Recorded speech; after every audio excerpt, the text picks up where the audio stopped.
Hello, and welcome to this calm space where curiosity is free to wander and knowledge unfolds gently, without haste. Tonight, we leave behind the present moment. We're traveling deep into the past, so deep that the very ground beneath us would appear strange and unrecognizable. This is a journey to an Earth that lived hundreds of millions of years ago, a time long before cities rose, before the oceans took their familiar shapes, and long before the world's map looked anything like the one in your mind. This is the tale of Pangea, a colossal supercontinent that once spanned nearly the entire globe, gathering almost all of Earth's land into a single, continuous expanse. Many have heard its name in passing, seen it in the pages of a textbook, or caught a glimpse of it in a quiet documentary. Yet very few pause to imagine what life there might have been like. What sights would meet your eyes if you stood upon it? What would it feel like to breathe its ancient air, to walk through a world without familiar borders, and to gaze upon a sky untouched by the geography we know today? To grasp this world, we must first let go of the map that guides our imagination. There was no Atlantic Ocean dividing the Americas from Europe and Africa. There was no vast Pacific stretching across the center of the planet. Instead, a single unbroken landmass dominated the surface. Had you walked across it, you could begin in what is now northern North America and continue eastward, stepping directly into the lands we call Europe and Asia, without ever needing a ship. You could turn southward into Africa or drift into South America without ever seeing the ocean break the horizon. It was a continent so vast that no traveler could ever hope to cross it in one lifetime, and it was surrounded by one immense ocean encircling it like a boundless ring. Yet this ancient Earth was far from still.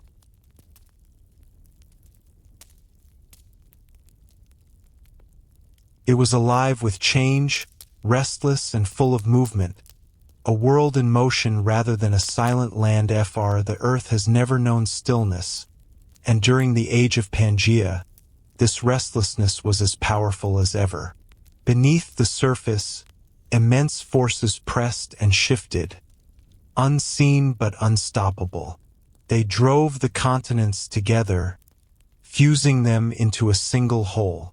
They lifted mountains from the crust, tore open vast valleys, and unleashed volcanoes that painted the skies with fire and ash.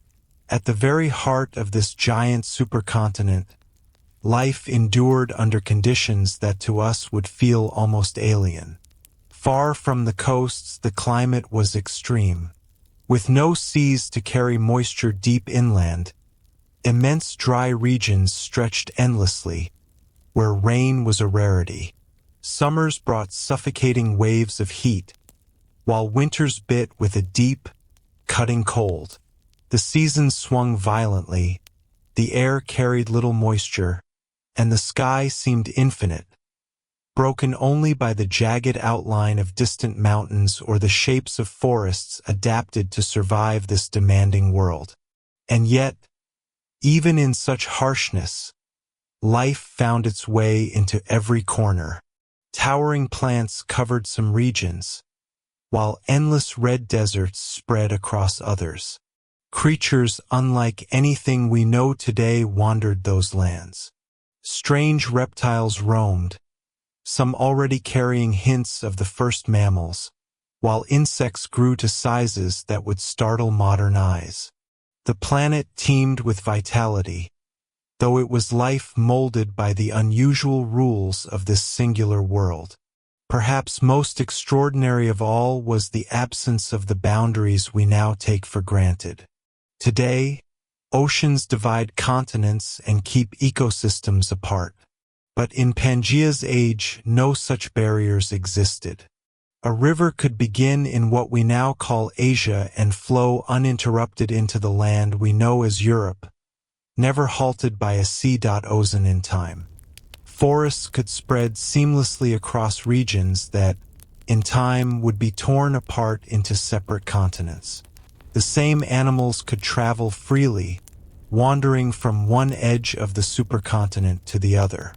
It was a single, unbroken Earth, vast, open, and interconnected in a way that feels almost unimaginable to us now.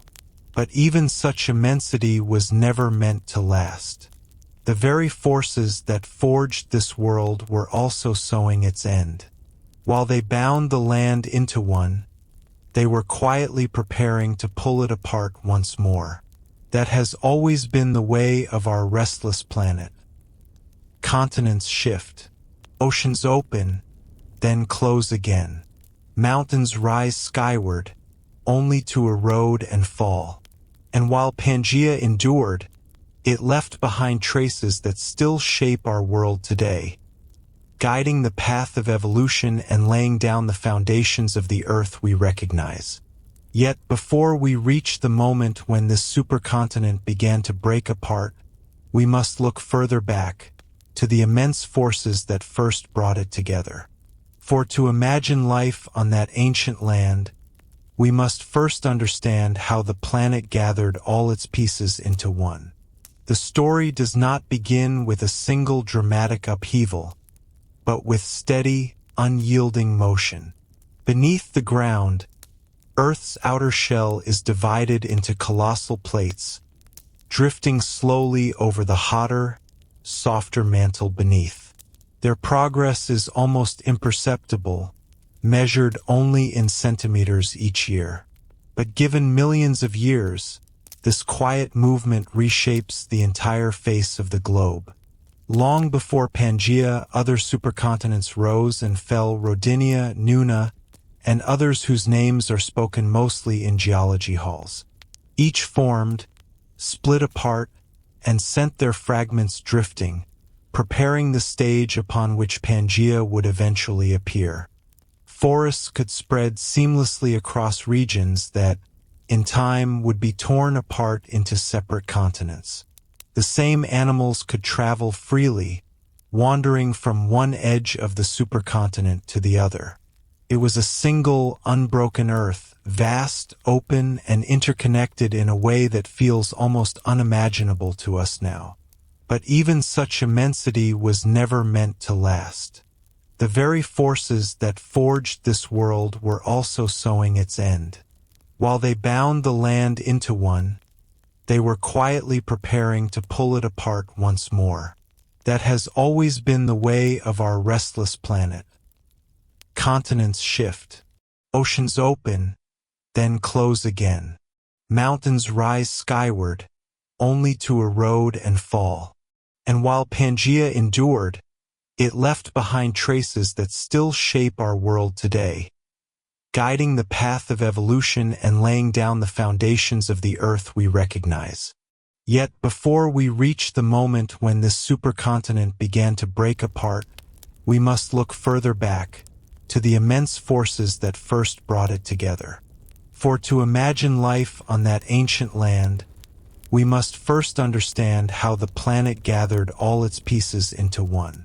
The story does not begin with a single dramatic upheaval, but with steady, unyielding motion. Beneath the ground, Earth's outer shell is divided into colossal plates, drifting slowly over the hotter, softer mantle beneath. Their progress is almost imperceptible, measured only in centimeters each year. But given millions of years, this quiet movement reshapes the entire face of the globe. Long before Pangea, other supercontinents rose and fell: Rodinia, Nuna, and others whose names are spoken mostly in geology halls. Each formed, split apart, and sent their fragments drifting, preparing the stage upon which Pangea would eventually appear. For hundreds of millions of years, smaller continents and island arcs collided, merging into ever larger landmasses. With every impact, mountains were heaved skyward, long rocky ranges stretched across the horizon, and deep scars were etched into the crust. These ancient welds still exist, locked into the stone beneath our feet. Slowly, piece by piece, they fused until at last the Earth held a single immense continent. The scale of it is almost beyond comprehension. Imagine standing at its center, thousands of kilometers from any sea. The air itself would have felt different, the climate more severe. There was no comfort of a nearby shore, no salt carried on the breeze, only the vast interior heartlands of a supercontinent where summers could be punishingly hot, winters bitterly cold, and isolation was immense. And yet, this isolation shaped life in extraordinary ways. Insects grew to astonishing sizes, perhaps nourished by higher oxygen levels in the air. Reptiles adapted to withstand the fierce heat of the inland deserts. Nearer the coasts, early forests took root, weaving green pathways for species to spread and evolve. Within this crucible of shifting climates and interconnected landscapes, the ancestors of future giants, dinosaurs, mammals, and the earliest birds, would one day emerge. The land itself bore constant change. Volcanoes erupted, sending ash high into the sky before it settled into fertile soils. Rivers cut deep valleys, carrying minerals down from rising mountains to the plains below. The face of Earth was always moving, always reshaping, an endless cycle of creation and transformation. Deserts grew wide and then shrank back with the rhythm of the seasons. The Earth was always in motion, yet held together by the presence of one vast supercontinent. Everywhere across that ancient land, the unity of the world was etched into stone and written across the skies. Even the air itself would have carried a different feeling. On today's planet, oceans break apart and redirect the pathways of global winds. But in the Age of Pangea, with no seas to divide the land, currents of air could sweep across thousands of kilometers unhindered. Dust storms born in the arid heartlands may have drifted all the way to the far coasts, scattering nutrients into distant forests. Tempests could rage across entire regions, uninterrupted by the boundaries of oceans. The climate of the whole Earth was shaped by this single fact. Nearly all of its land was bound together in one place. Each sunrise revealed a horizon belonging to one united world. No remote continents to wonder about, no hidden lands beyond great seas. Only one immense Earth stretched out beneath a single endless sky. Yet before this giant landmass took form, the planet was entirely different. Hundreds of millions of years earlier, the Earth was a scattered puzzle of smaller continents drifting across a primeval ocean. These fragments of land never remained still, at least not when measured in geological time. They moved ceaselessly, carried on the slow conveyor belts of tectonic motion. When they collided, mountains rose skyward. When they separated, new oceans opened in the gaps they left behind. Each shift unfolded not in human lifetimes, but over spans of millions of years. And still, each subtle movement pushed the planet closer to the day when one united continent would emerge. To see this story clearly, we must picture the Earth during the late Paleozoic era, about 300 million years ago. By then, several large continental blocks were already adrift on the globe. Laurentia, the land that would one day become North America. Gondwana, an immense expanse that held within it the future continents of South America, Africa, Antarctica, Australia, and India, and alongside them smaller fragments like Baltica and Siberia. They were not yet joined, but they were slowly converging, destined to come together in a monumental collision. This cycle of merging had happened before. Long before Pangea, there was Rodinia, a supercontinent that existed nearly 1 billion years ago. When it fractured, it scattered the world's land into new positions, only for those fragments to drift and later gather again as another supercontinent, known as Pangea. These ancient unions and separations set the stage for the rise of Pangea, the greatest of them all. That supercontinent, too, was short-lived. It eventually fractured, its pieces drifting apart, only to begin the slow journey back toward one another once more. These repeating patterns of union and separation form what geologists call the supercontinent cycle, a natural rhythm of Earth's crust, endlessly driven by the shifting of tectonic plates. As the fragments crept closer again, the oceans that once divided them began to vanish. The Reich Ocean, for instance, once lay between Laurussia, an early union of North America and parts of Europe, and the massive landmass of Gondwana. Over millions of years, that ocean narrowed, until at last it disappeared, consumed by the pressure of converging continents. When continents collide, the process is anything but gentle. Rock bends and folds like paper under immense strain, and mountains surge upward where two plates grind together. The Appalachian Mountains of North America and sections of the Atlas Range in Africa are enduring monuments to those ancient collisions, scars that still mark the stitching of Pangea. From above, the Earth of that era would have looked utterly unfamiliar.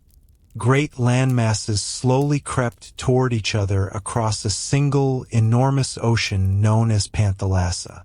As they moved, island chains were swallowed, their volcanic peaks crushed between converging plates.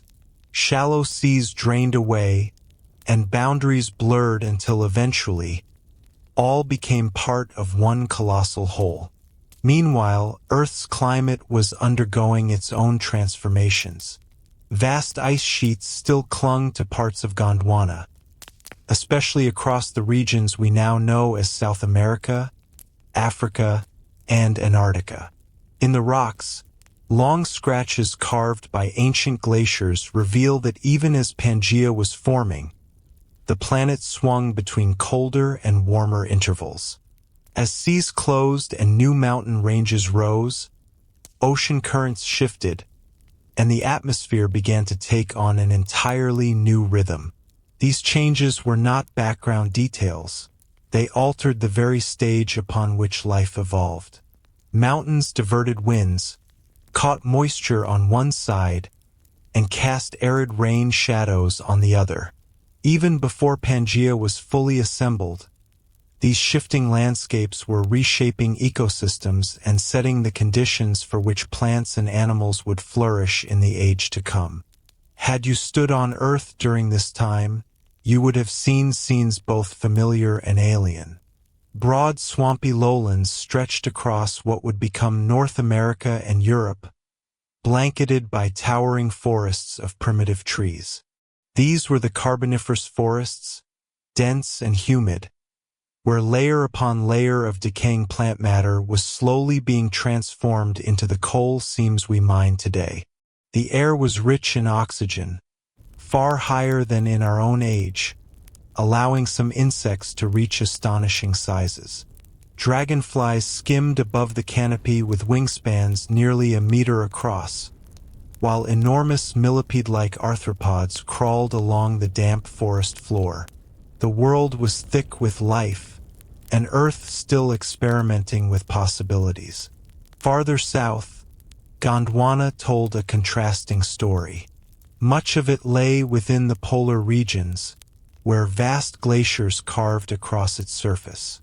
These icy expanses were nothing like the steaming swamps of the equator, yet both existed at the same moment, evidence of a planet in flux. As the continents crept toward one another, climate zones shifted, dragging frozen regions northward and pushing warm ones farther south until they gradually merged into a new global pattern. At last, over millions of years, the final collisions began. Russia pressed into Gondwana, mountain ranges buckled and soared skyward, and the smaller plates caught in between were squeezed and consumed. This was the beginning of Pangea's true form. It was not the product of a single cataclysm, but of countless impacts and mergers, each one carrying Earth closer to the unified landmass that would define an age. By the end of this slow and powerful process, the planet's map had been remade into striking simplicity. Nearly all of Earth's land lay fused into one immense expanse. Encircling it stretched Panthalassa, a boundless ocean extending in every direction, reaching the horizon no matter where one stood. Along one margin of the supercontinent, an inland sea, the Paleotethys, still lingered, the fading remnant of older waters not yet entirely consumed. But in time, even that sea would vanish, swallowed as the continents pressed tighter together. And so, the stage was set. The Earth had gathered itself into a single world-spanning landmass, Pangea. The final collisions had ended. Towering mountains now dominated the landscape. Deserts were beginning to take shape in the deep interior, and the climate was settling into patterns that would influence life for millions of years. Yet this was only the opening chapter of Pangea's story. With the continents finally joined, the world was poised for changes far more dramatic than the slow-motion collisions that had assembled it. The Earth had entered one of the most extraordinary phases of its history.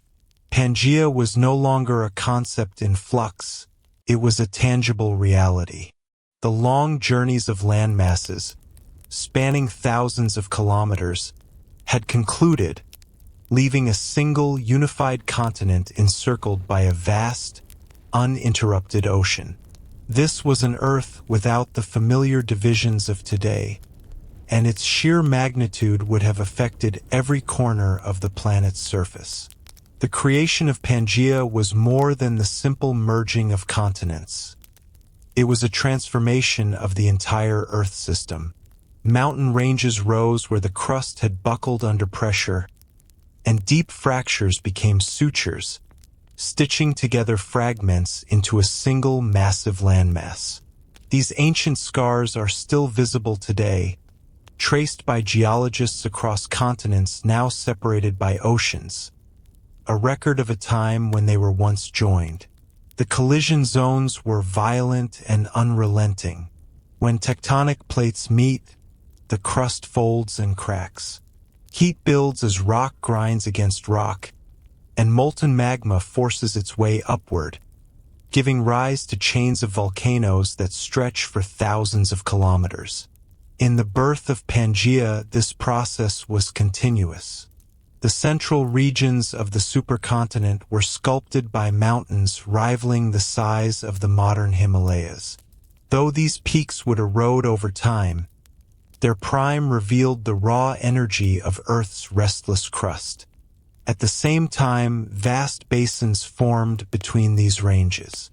Rainwater and runoff carved extensive river systems that flowed across the continent's interior, nourishing wetlands and deltas that became some of the most fertile regions of their era. Fossils preserved in these ancient basins tell the story of thriving ecosystems, sheltered in the shadows of the newly risen highlands. Yet the formation of Pangea also created an entirely new kind of land, one that the Earth had never before experienced on such a vast scale, a landscape that would profoundly shape the course of life to come. As the continents joined, the interior of this enormous landmass drifted ever farther from the moderating touch of the oceans. The heart of Pangea became so distant from the coast that rainfall seldom reached its central regions. This created vast deserts, some stretching for thousands of kilometers. The supercontinent's interior was a land of extremes, where scorching summers and bitter winters dominated, while the edges of Pangea near the oceans remained comparatively mild and wet, This contrast between parched interiors and temperate coasts became one of Pangea's defining features. Evidence of this ancient climate is preserved in the rock record. Red beds, rich in iron and formed under arid, sun-baked conditions, mark the footprints of the deserts that once spread across the continent's core. Meanwhile, coal deposits and swampy, humid regions reveal that along the coasts, lush forests thrived, fed by rains carried inland from the surrounding seas. Pangea's climate was shaped not only by its sheer size but also by its geographic position. At the height of the supercontinent's existence, much of it lay along the equator. This created broad tropical belts across its center, bringing intense heat and seasonal monsoons, while its northern and southern extremes stretched into polar latitudes. No other configuration of land in Earth's history has produced such a vast range of climates on a single connected continent. From frozen southern ice sheets to steamy equatorial rainforests, all these climates coexisted on one continuous landmass. Life adapted to these extremes. In the warm, wet coastal regions, dense forests of seed ferns and towering conifer-like trees covered the land, their roots stabilizing the soil and their canopy trapping humidity. These forests were home to early reptiles, amphibians, and a multitude of invertebrates, including insects of enormous size. In the arid interior, survival required different strategies. Plants evolved to conserve water, while animals adapted to prolonged heat and scarcity. Every organism was shaped by the demands of this immense, unforgiving landscape. The formation of Pangea also reshaped the oceans. With almost all land concentrated in one place, the surrounding sea, Panthalassa, became the dominant global ocean. Its currents encircled the supercontinent, redistributing heat across the planet. Along one edge, the shrinking Paleotethous Sea persisted, a remnant of earlier oceans. This isolated sea became a crucial refuge for marine life, hosting thriving reefs and shallow water ecosystems even as the open ocean stretched vast and deep. The configuration of land and sea transformed the planet's winds. Without modern continental barriers to redirect them, global wind patterns flowed more directly and powerfully. Seasonal monsoons swept across Pangea, delivering heavy rains to some regions while leaving others in long, dry droughts.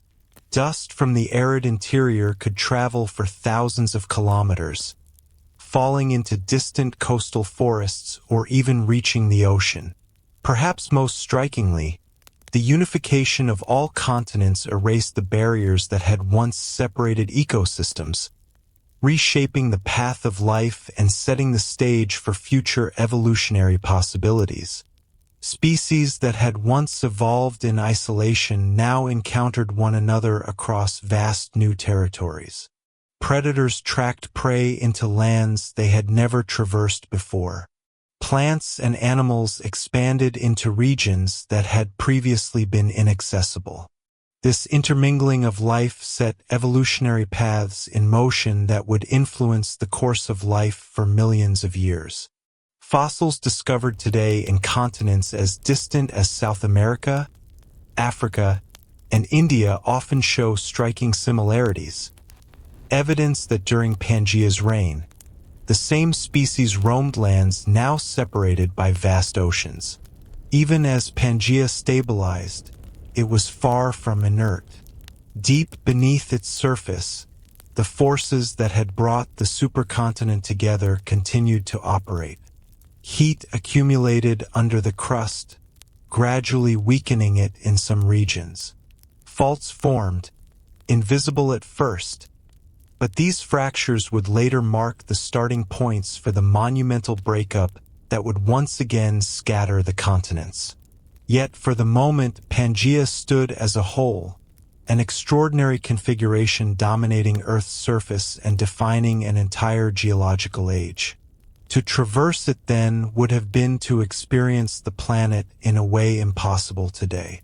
There were no hidden coasts beyond the horizon, no foreign continents across the seas. Only one immense world stretched out, unified under the same sky, swept by the same winds, and pulsing with the restless heartbeat of the earth beneath it. Within this connected land, the next chapter of life's history was poised to unfold.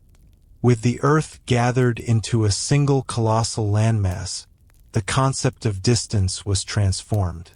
Oceans no longer divided regions, and continents were not isolated by thousands of kilometers of open water.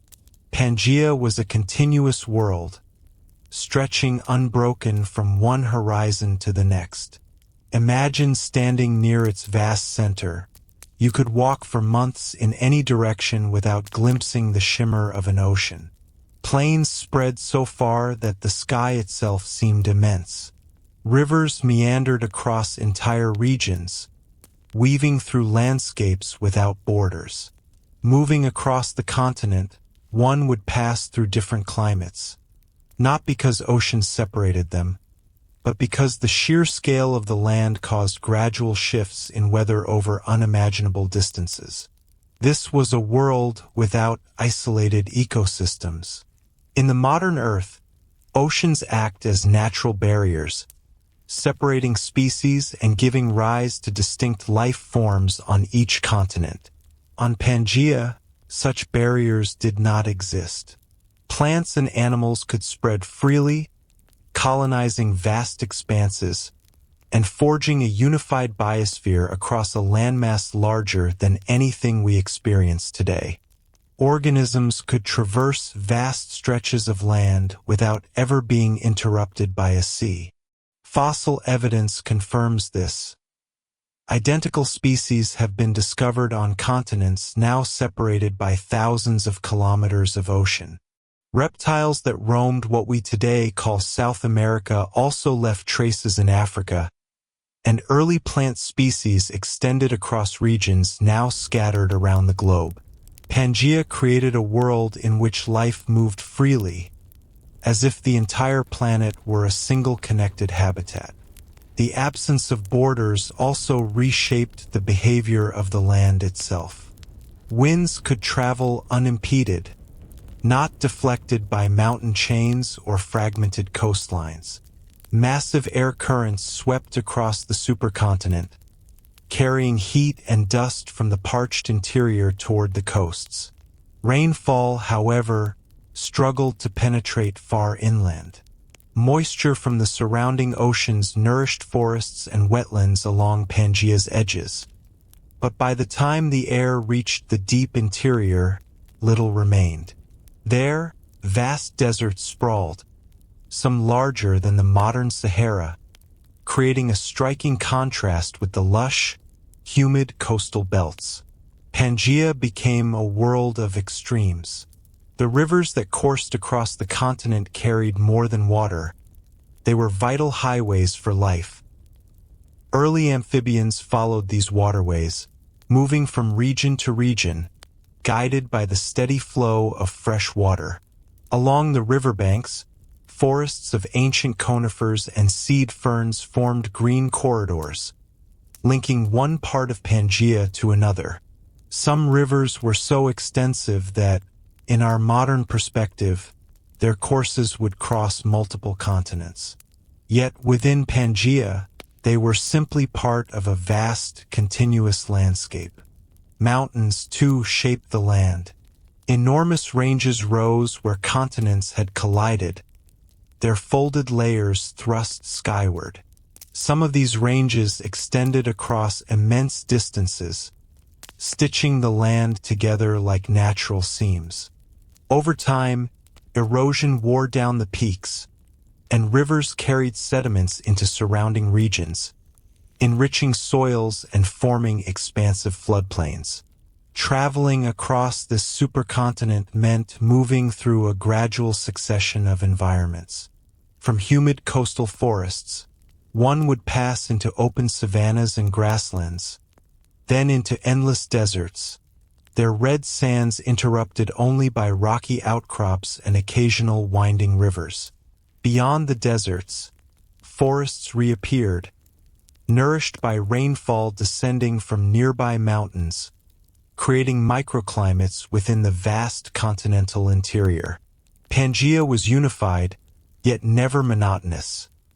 Its immense scale produced a world of continuous variation, a dynamic and connected landscape in which life could flourish in many forms. The immense scale of Pangea allowed countless landscapes to coexist side by side, all fused together on one gigantic landmass. The lack of natural barriers also influenced the movement of animals. Early reptiles, ancestors of creatures that would later dominate Earth, could traverse enormous distances without encountering oceans. They spread freely across this vast territory, adapting to a multitude of environments. Some thrived in the humid coastal forests, while others learned to endure the arid interior. This ability to move unhindered enabled species to disperse rapidly, forming ecosystems that stretched across the supercontinent. Even the sky must have seemed different. On today's Earth, coastlines interrupt winds and create regional weather patterns. On Pangea, the land was so vast that weather systems could sweep uninterrupted for thousands of kilometers. Storms originating near the coasts could travel deep into the interior, gradually losing moisture until only dry wind remained. Monsoons could reach extraordinary scales, drenching one region while leaving another parched. Despite these extremes, Pangea was far from silent or lifeless. Primitive forests extended across wide areas, and coastal swamps teemed with amphibians and early reptiles. In the arid interior, hardy, drought-resistant plants anchored the soil against relentless winds, while smaller creatures darted through pockets of shade. Life endured even in the harshest zones, spreading across the continent along its unbroken expanses. Standing on Pangea, the view would have been staggering. The horizon stretched endlessly. No ocean offered a familiar boundary. Land extended outward in every direction, as if the planet itself had expanded. This vast scale would have defined daily life. Travel required time, movement spanned immense distances, and even the sky seemed to mirror the land's boundless extent. Mountains, deserts, rivers, and forests were all part of a single, continuous Earth. It was this unity that gave Pangea its extraordinary influence, shaping winds, directing rains, guiding the migration of plants and animals, and setting the stage for the next great transformations in the history of life. Although Pangea was a single landmass, it was far from uniform. Its coastal edges and interior regions were almost like different worlds. Along the coasts, the influence of the surrounding ocean shaped the environment. Moisture from Panthalassa, carried inland by persistent winds, nurtured lush forests and swamps brimming with life. Yet the farther one traveled from the coasts, the weaker this oceanic influence became, giving rise to the vast arid interior that defined much of the supercontinent's heart. Step by step, the vibrant greenery of Pangea's coastal regions gradually gave way to open plains and eventually the immense, arid deserts of the continent's interior. The coasts were dynamic, teeming with life. Warm, shallow seas lapped against wide tidal flats where the distinction between land and water blurred. Here, amphibians lingered near rivers and wetlands, while early reptiles hunted among towering forests of conifers and seed ferns.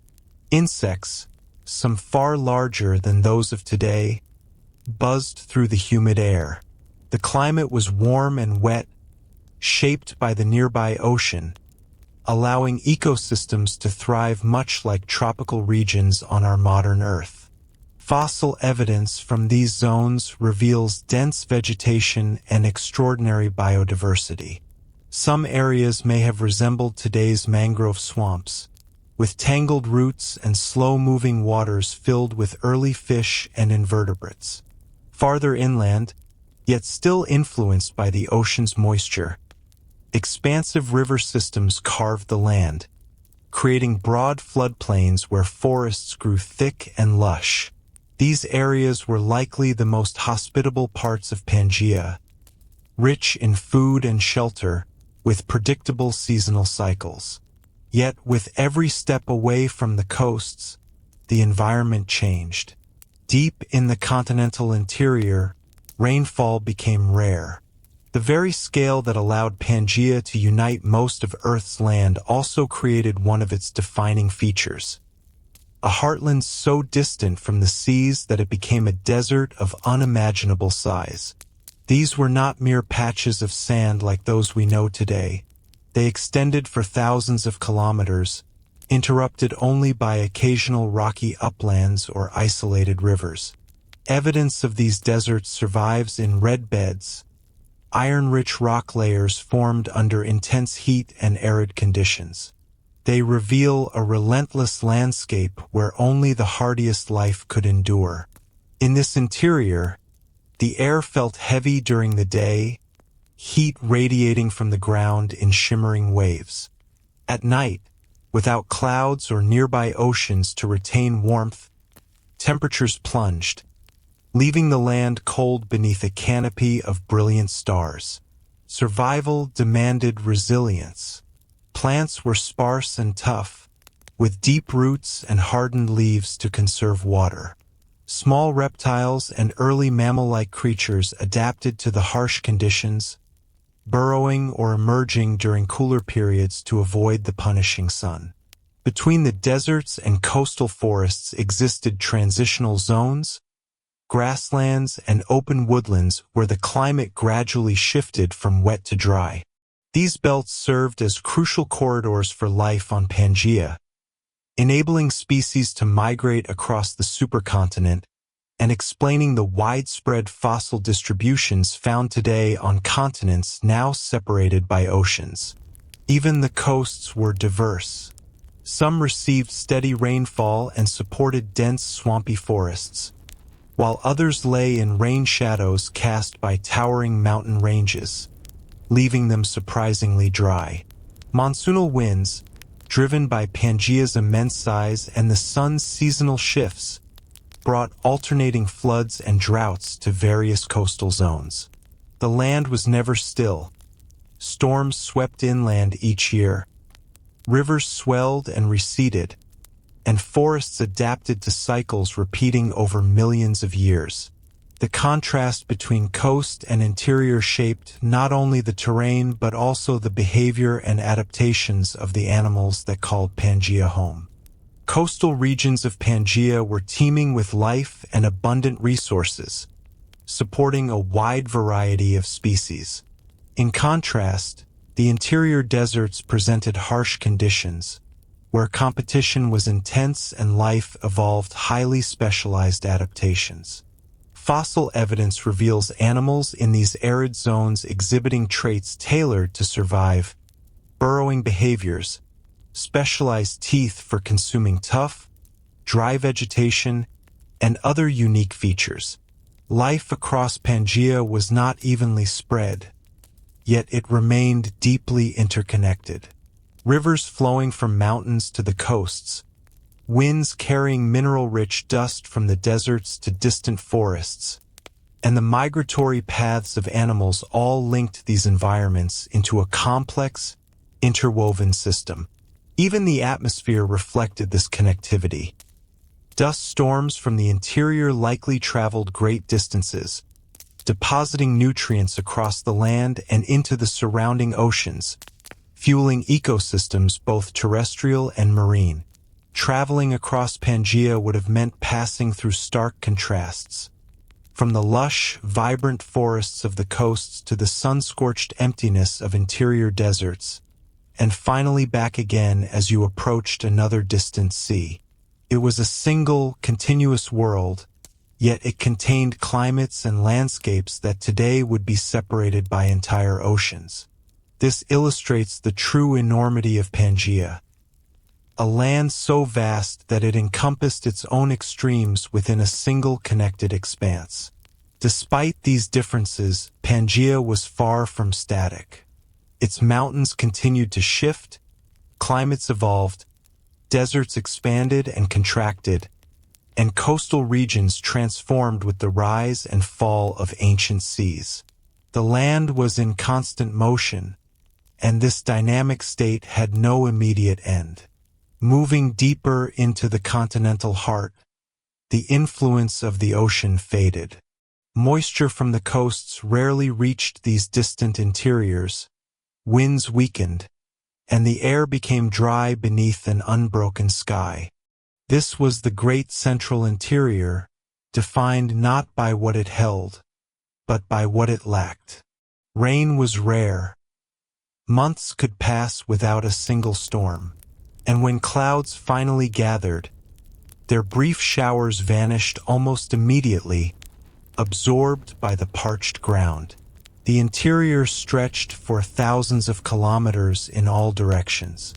Modern deserts such as the Sahara or Gobi may seem vast, yet they are dwarfed by the immense, dry expanse that dominated the heart of Pangea.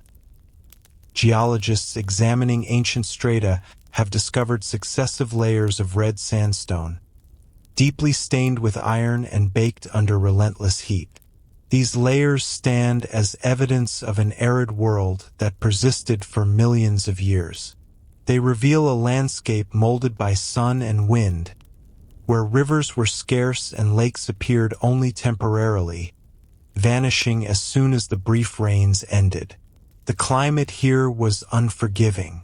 By day, the sun scorched the ground mercilessly, and without clouds to diffuse its intensity, the air shimmered above heated surfaces. At night, temperatures plunged sharply. The dry land offered no cushion, and the air became cold and thin beneath a canopy of stars. Life here had to conform to these extreme conditions or perish. Vegetation in the interior was sparse but resilient. Tough, low-growing plants clung to the soil, while early conifers, seed ferns, and other drought-hardy species extended roots deep into the ground, seeking moisture hidden far below the surface. Between these isolated patches of green stretched vast plains of cracked earth and rock, punctuated only by scattered dunes and faint remnants of ancient riverbeds. When rivers flowed, they were often fleeting, disappearing quickly into the parched land or evaporating under the intense sun. The animals inhabiting this environment bore similar adaptations. Many were small, minimizing water loss, while others dug burrows to escape the heat, emerging only during cooler hours. Mammal-like reptiles left tracks beside those of smaller predators and the occasional larger herbivore, all following seasonal patterns in search of sustenance. Wind was a constant presence in this vast interior. With no forests to slow it, gusts swept across the open plains, carrying dust across horizons. Over millennia, this dust accumulated in layers, now preserved in the geological record.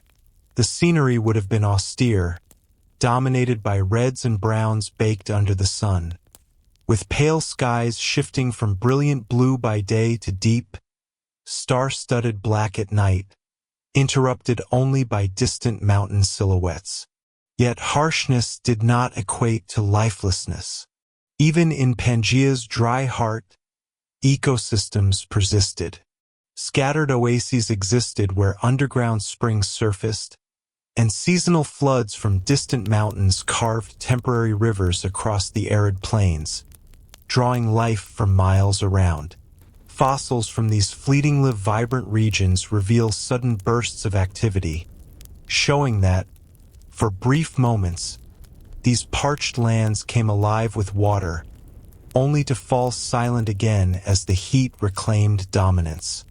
The vastness of Pangea's interior created a challenge unlike any other: isolation for the plants and animals that called its heart home.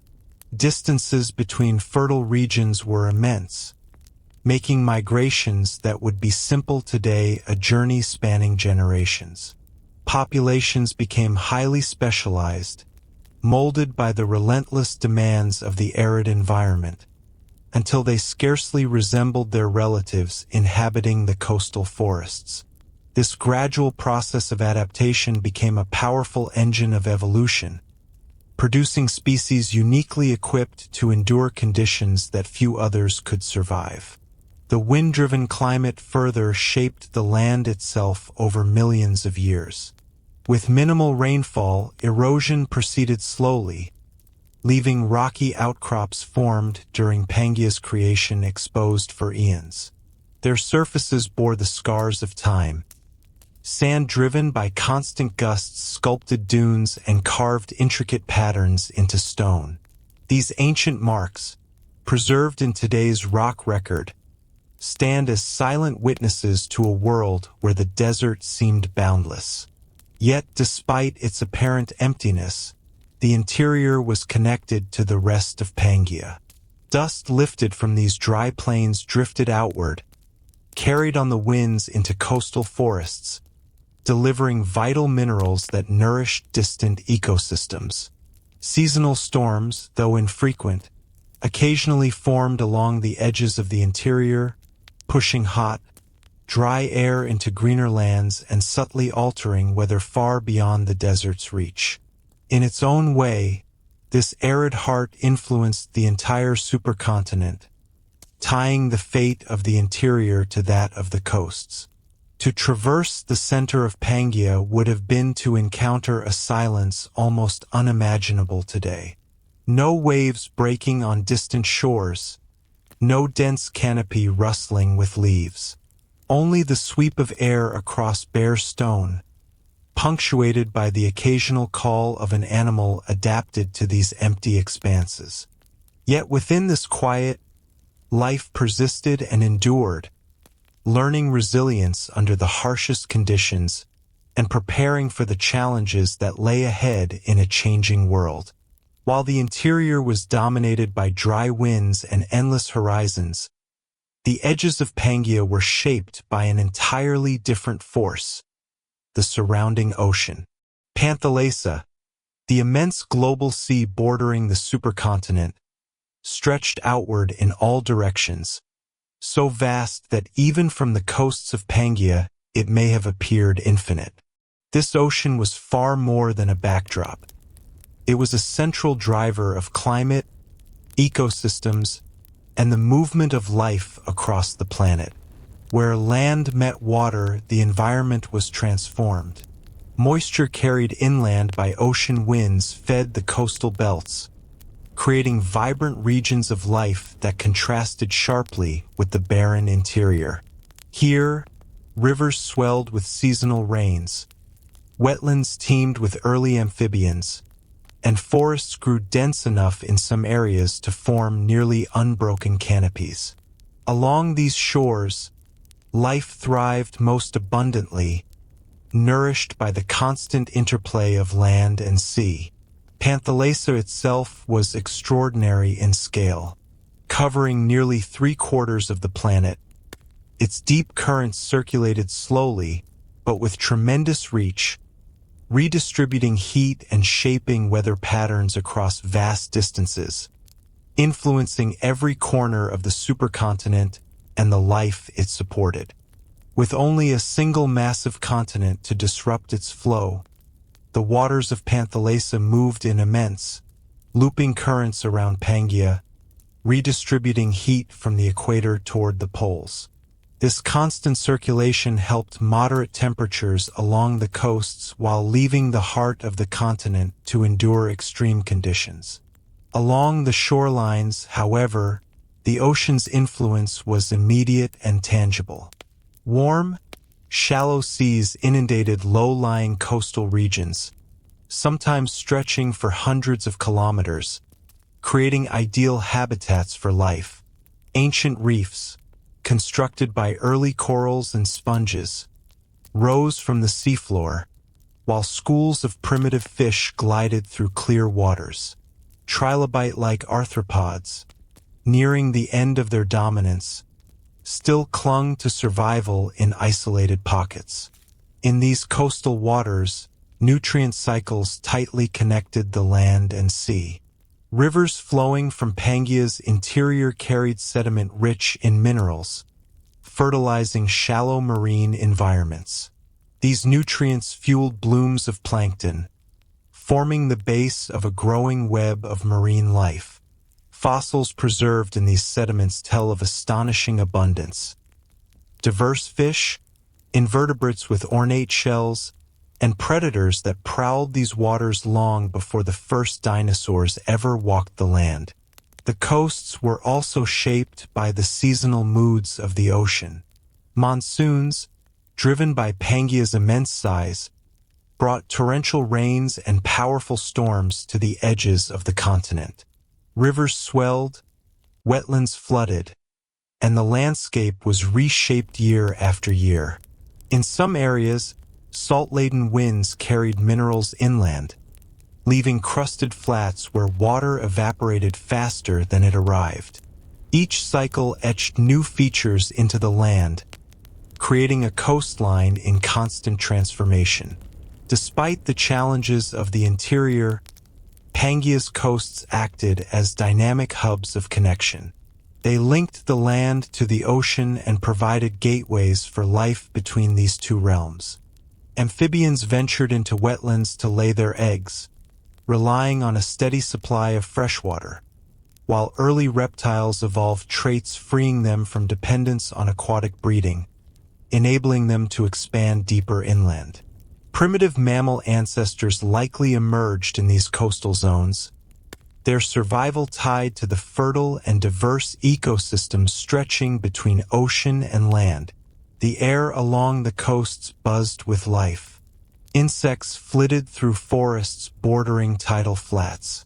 Early reptiles basked on sun-warmed rocks beside shallow lagoons. Seed ferns and primitive conifers thrived in the humid environment, their roots gripping nutrient-rich soils delivered by rivers and runoff from distant lands. Every stretch of coastline was animated with growth, migration, and struggle. Yet as the ocean nurtured life, it also drew a stark line of contrast. Just a few hundred kilometers inland, greenery faded. Rainfall diminished, the air grew drier, and the influence of Panthalassa waned. This sharp transition from fertile coast to arid interior became one of Pangea's defining traits, a reminder that even in a single, continuous landmass, environments could operate under very different rules. The ocean itself, though vast, was far from still. Its currents and tides sculpted coastlines, eroded cliffs, and deposited sediments anew. Some areas remained submerged under shallow seas for millions of years before retreating, while others rose as the crust shifted, exposing once submerged seabeds. This constant interchange between land and sea forced life to adapt repeatedly, creating a dynamic frontier of survival. Panthalassa was not alone in shaping coastal life. Along the eastern edge of Pangea, the Paleotethys Sea offered a smaller but critical refuge. Its sheltered shallow waters became havens for early marine species, creating cradles of evolution where creatures could thrive before spreading to the wider ocean. This smaller sea contrasted Panthalassa's deep, open expanse, offering quiet stability amidst the vast planetary currents. Standing on Pangea's coastline, no distant islands or neighboring continents punctuated the horizon. Only the endless expanse of open water stretched outward, encircling the one unified landmass on Earth. The steady sound of waves, the calls of reptiles from nearby forests, and the wind sweeping inland were reminders of a world immense, continuous, and still alive with movement. The oceans were not mere boundaries. They were the living, breathing skin of the planet, linking water, air, and land into a single system that regulated life. From these coasts, life spread inland again, moving through forests and plains bridging sea and desert. The atmosphere of Pangea itself was different from today's, sometimes denser, sometimes thinner, its composition leaving lasting imprints on the plants and animals that thrived. Stepping outside in this ancient world meant inhaling air shaped by a planet in transition, carrying the weight of its geological past and the potential for what was still to come. Rock layers reveal that oxygen levels during parts of Pangea's existence were higher than today, reaching nearly 30% in the late Carboniferous, compared to 21% now. This surplus of oxygen transformed the living world, influencing growth, activity, and the very size of creatures roaming both land and sea. This abundant oxygen fueled the rise of gigantic insects and arthropods, creatures whose bodies relied on simple diffusion to circulate life-sustaining air.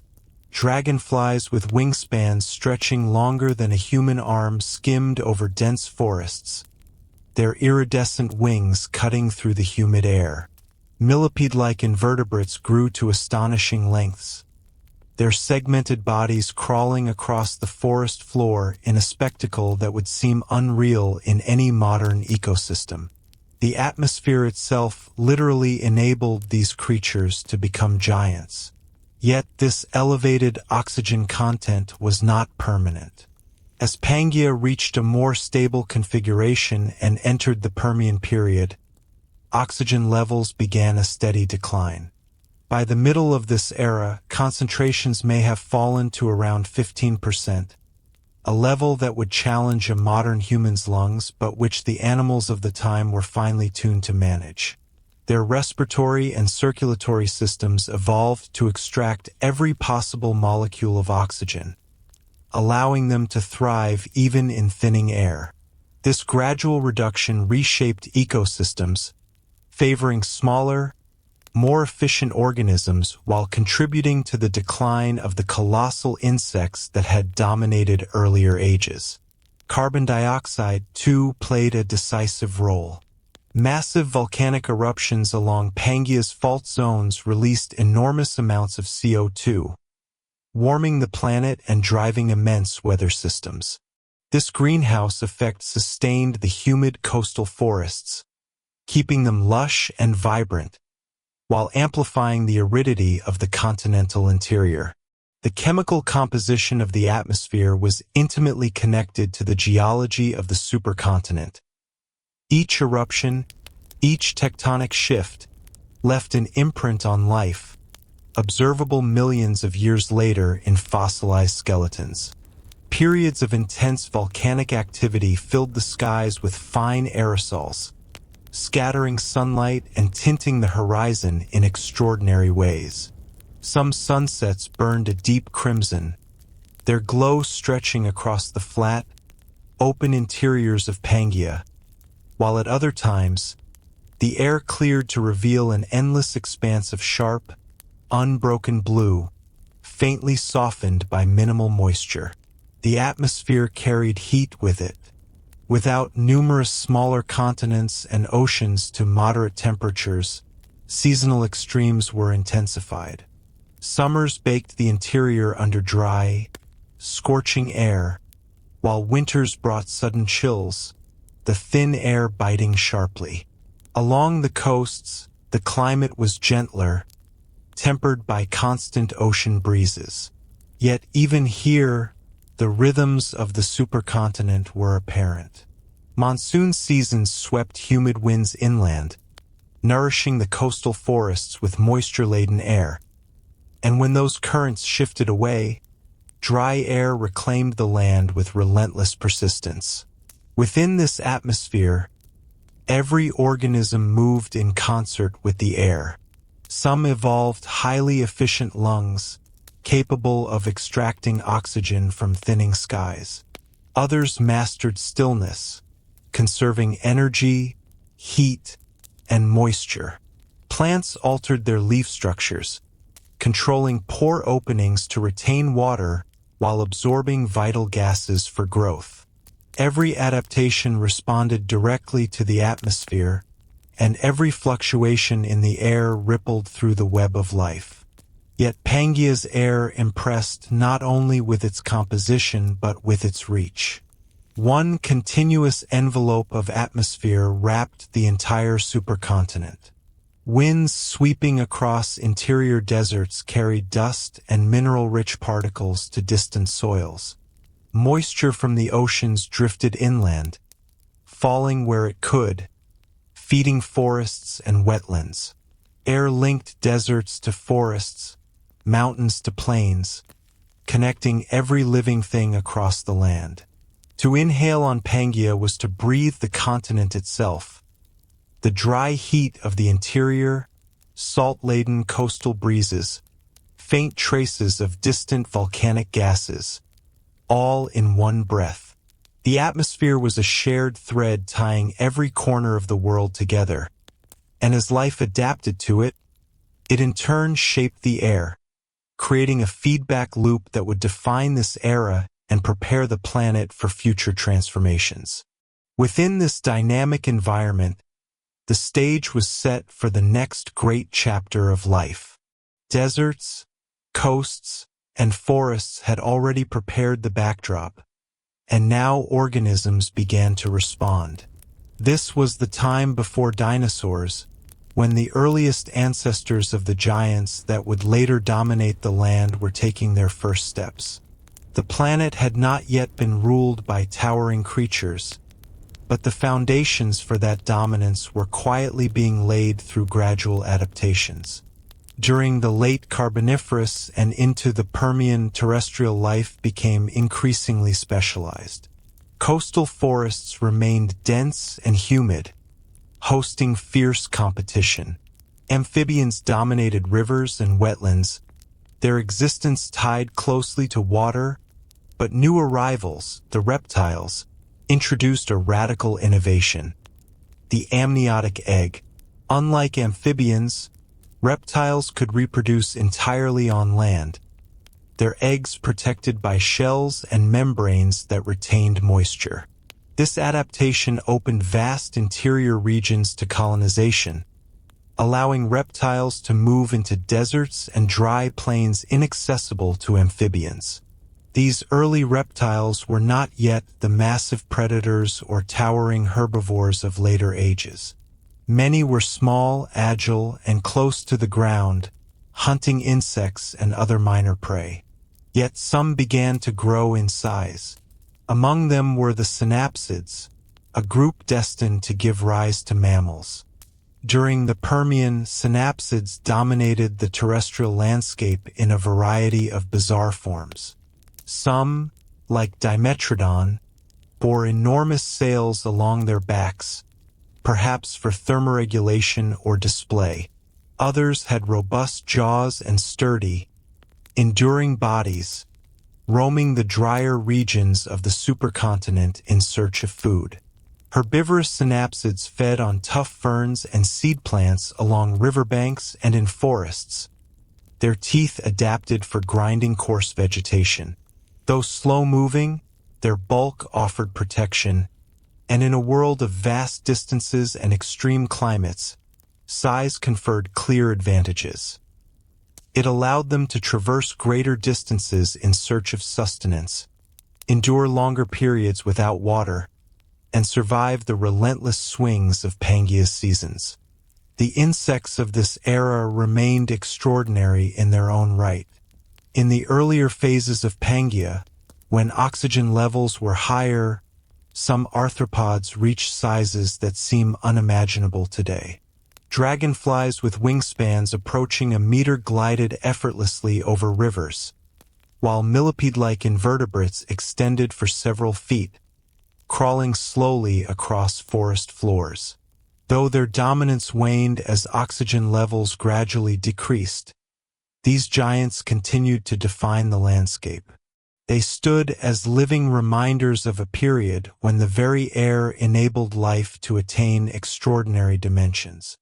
Across the surrounding oceans of Pangea, marine life was equally vibrant and varied.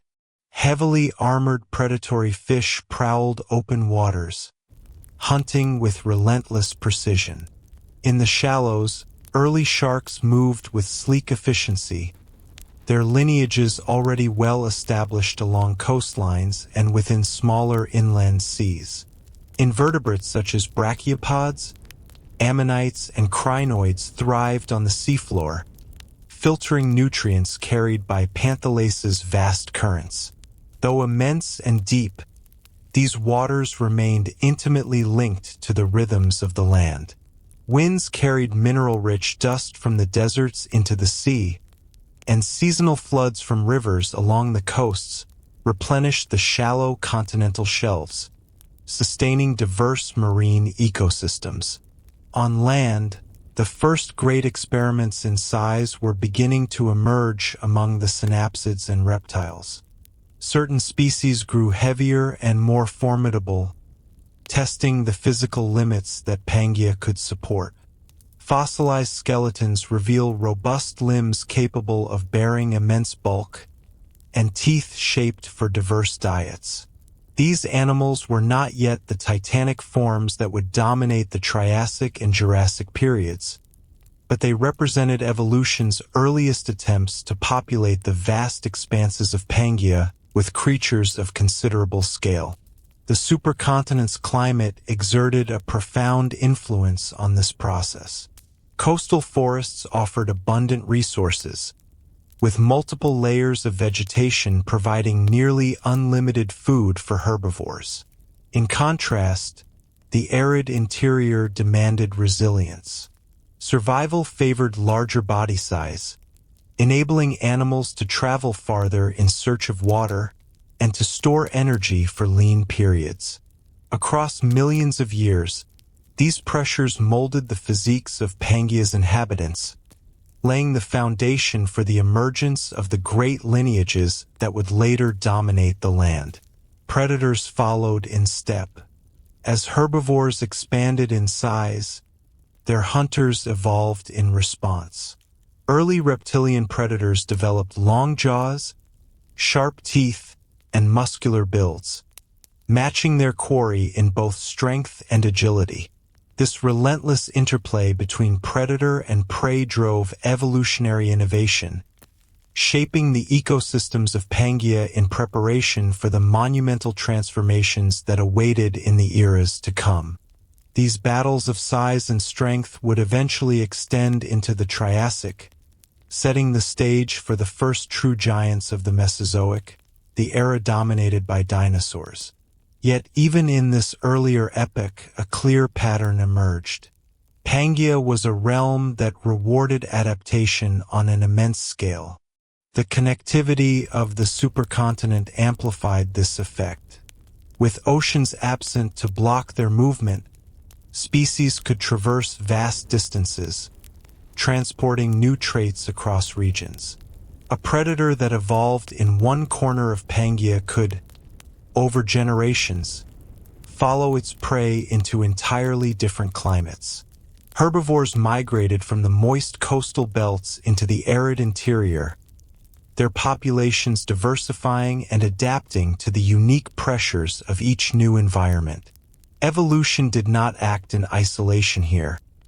It unfolded on a continental stage, where every gust of wind, seasonal shift, and tectonic upheaval resonated across the interconnected system. And although the colossal creatures of the future had not yet emerged, the foundation was already in place. Forests expanded, deserts waited silently. The atmosphere was shifting, and in the subtle spaces between survival and adaptation, life prepared to grow larger, more resilient, and stranger than ever before. Across Pangea's vast expanse, the forests were unlike anything seen on Earth today. They were ancient, unfamiliar, composed of plant lineages long vanished from the modern world. These primordial woodlands served as the lungs of the supercontinent, shaping the air, stabilizing the soil, and providing shelter for an ever-growing diversity of terrestrial animals. To walk beneath their towering canopies was to enter a world simultaneously alien and recognizable, a place where evolution experimented freely with the foundations of future ecosystems. In the humid coastal belts, forests were dense and lofty. Seed ferns with fronds spanning the width of a human's arms formed thickets so thick that sunlight barely reached the ground. These plants, neither true ferns nor flowering trees, dominated vast stretches of Pangea, their stems and leaves weaving sprawling layers of shade under which smaller flora struggled for light. The air in this dim, green realm was heavy with moisture, and the forest floor was blanketed with mats of decaying vegetation, destined to become the coal seams buried beneath later continents. Towering above these seed ferns stood early conifers, precursors of today's pines, firs, and spruces. In the Permian and Triassic, these trees were pioneering giants. Their needle-like leaves enabled survival across a range of climates, from humid lowlands to the drier uplands bordering Pangea's interior. Their sturdy, resinous trunks soared skyward, forming vertical layers within the forest where small reptiles and early insects found shelter beneath the evergreen canopy. Moving closer to the interior, where rainfall diminished and the climate grew harsh, forests thinned. Here, drought-resistant vegetation prevailed. Hardy conifers, low shrubs, and cycads with stiff, leathery leaves crowned with fan-like tops. These archaic plants appeared as relics from a distant age, thriving where few others could establish roots. They stabilized the soil and provided sustenance for herbivores wandering the semi-arid lands between the dense forests and the vast deserts at Pangea's heart. In select regions, particularly along coasts and river valleys, forests blended into expansive wetlands.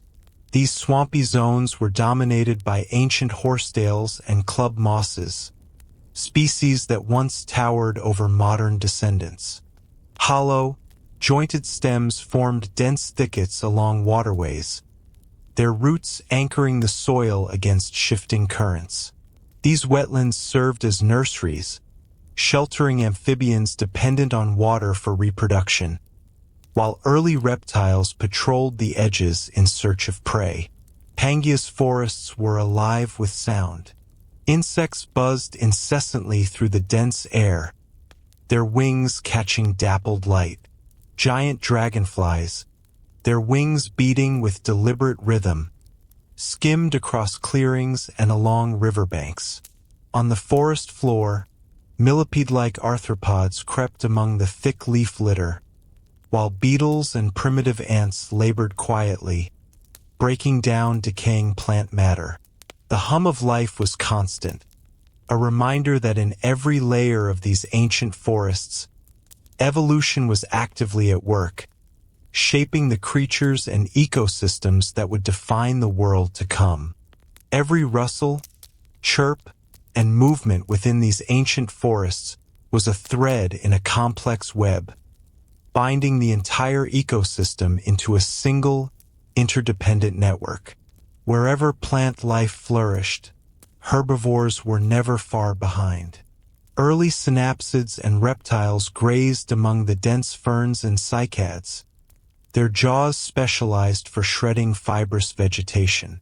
Some sported stout, barrel-shaped bodies, housing digestive systems capable of extracting the maximum energy from Pangea's tough, fibrous plants. Their footprints, preserved in stone, trace intricate patterns across floodplains that were once shaded by trees now lost to time. Predators also relied on these forests, though not always directly on herbivores. Dense foliage offered perfect concealment for ambush hunters. Smaller reptiles and carnivorous synapsids moved through shadows, their presence masked by layers of leaves and stems. In this environment, every tree, branch, and clump of undergrowth played a role in the cycle of life, simultaneously providing shelter and shaping the strategies of survival.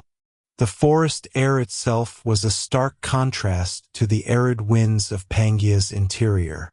Humid and thick, it carried the scent of resin, damp soil, and decaying vegetation. Sunlight filtered through in slender, flickering beams, illuminating the forest floor only briefly before shifting shadows reclaimed it. Along the coastal lowlands, ocean-borne fog occasionally rolled in, shrouding the trees in a pale mist that lingered until the rising sun's heat dissipated it. Farther toward the poles, where the climate cooled, the composition of forests transformed. Conifers became more prevalent, their evergreen needles adapted to withstand frost and colder winters. These higher-latitude forests were less dense than their equatorial counterparts but resilient, enduring seasonal extremes while continuing to support diverse forms of life. Throughout Pangea, forests were the connective tissue of the supercontinent. They followed rivers deep into the interior, spread along coastlines, and climbed the foothills of mountains born from massive continental collisions. Though not a single unbroken expanse, this network of green bound the land together, producing oxygen, stabilizing soils, and influencing the evolution of creatures that roamed beneath and within the canopy. Over time, these forests would become arenas of transformation. As the climate shifted and atmospheric conditions changed, plants that had dominated for millions of years would confront new competitors.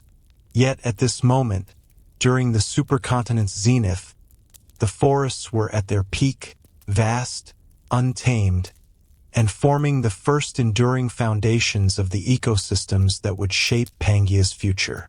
Life on Pangea was recorded not only in its forests and deserts, but in the animals that navigated them. The supercontinent hosted an extraordinary variety, from the smallest insects crawling in the undergrowth to the earliest formidable reptiles destined to dominate the land. Every species participated in a vast, unfolding story of survival, adaptation, and interaction, their evolution dictated by climate, atmospheric conditions, and Pangea's uninterrupted geography.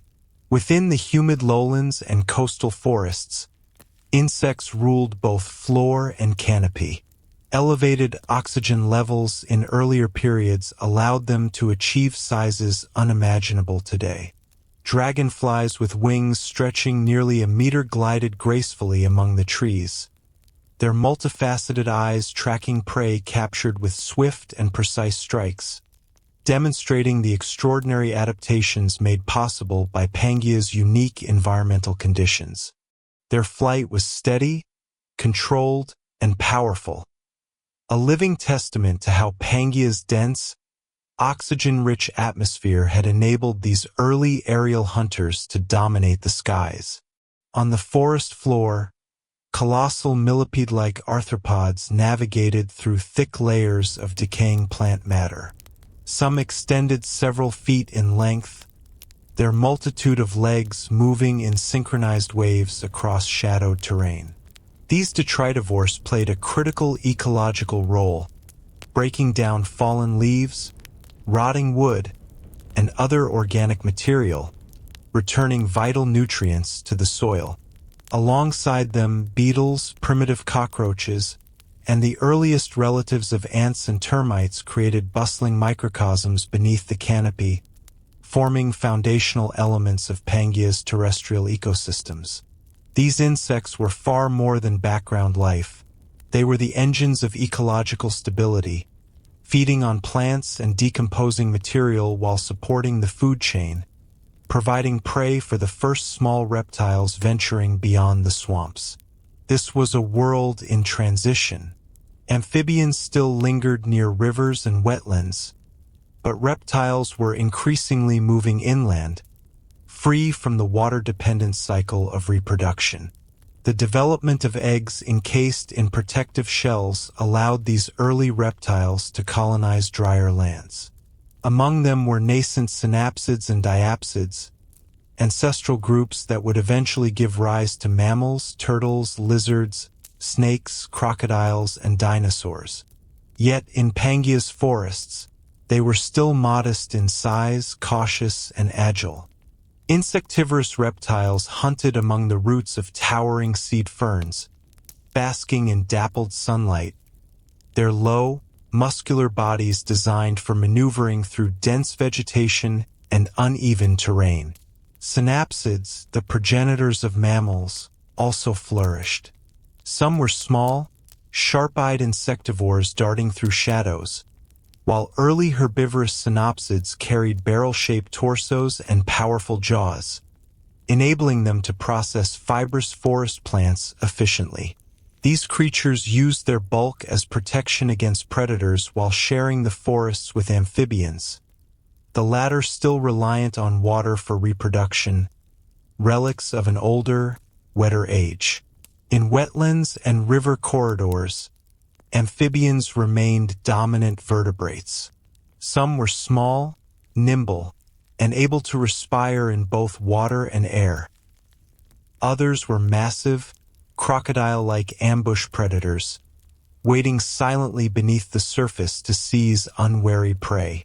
These amphibians, though ancient in form, continued to thrive in Pangea's coastal wetlands, where water remained abundant for millions of years.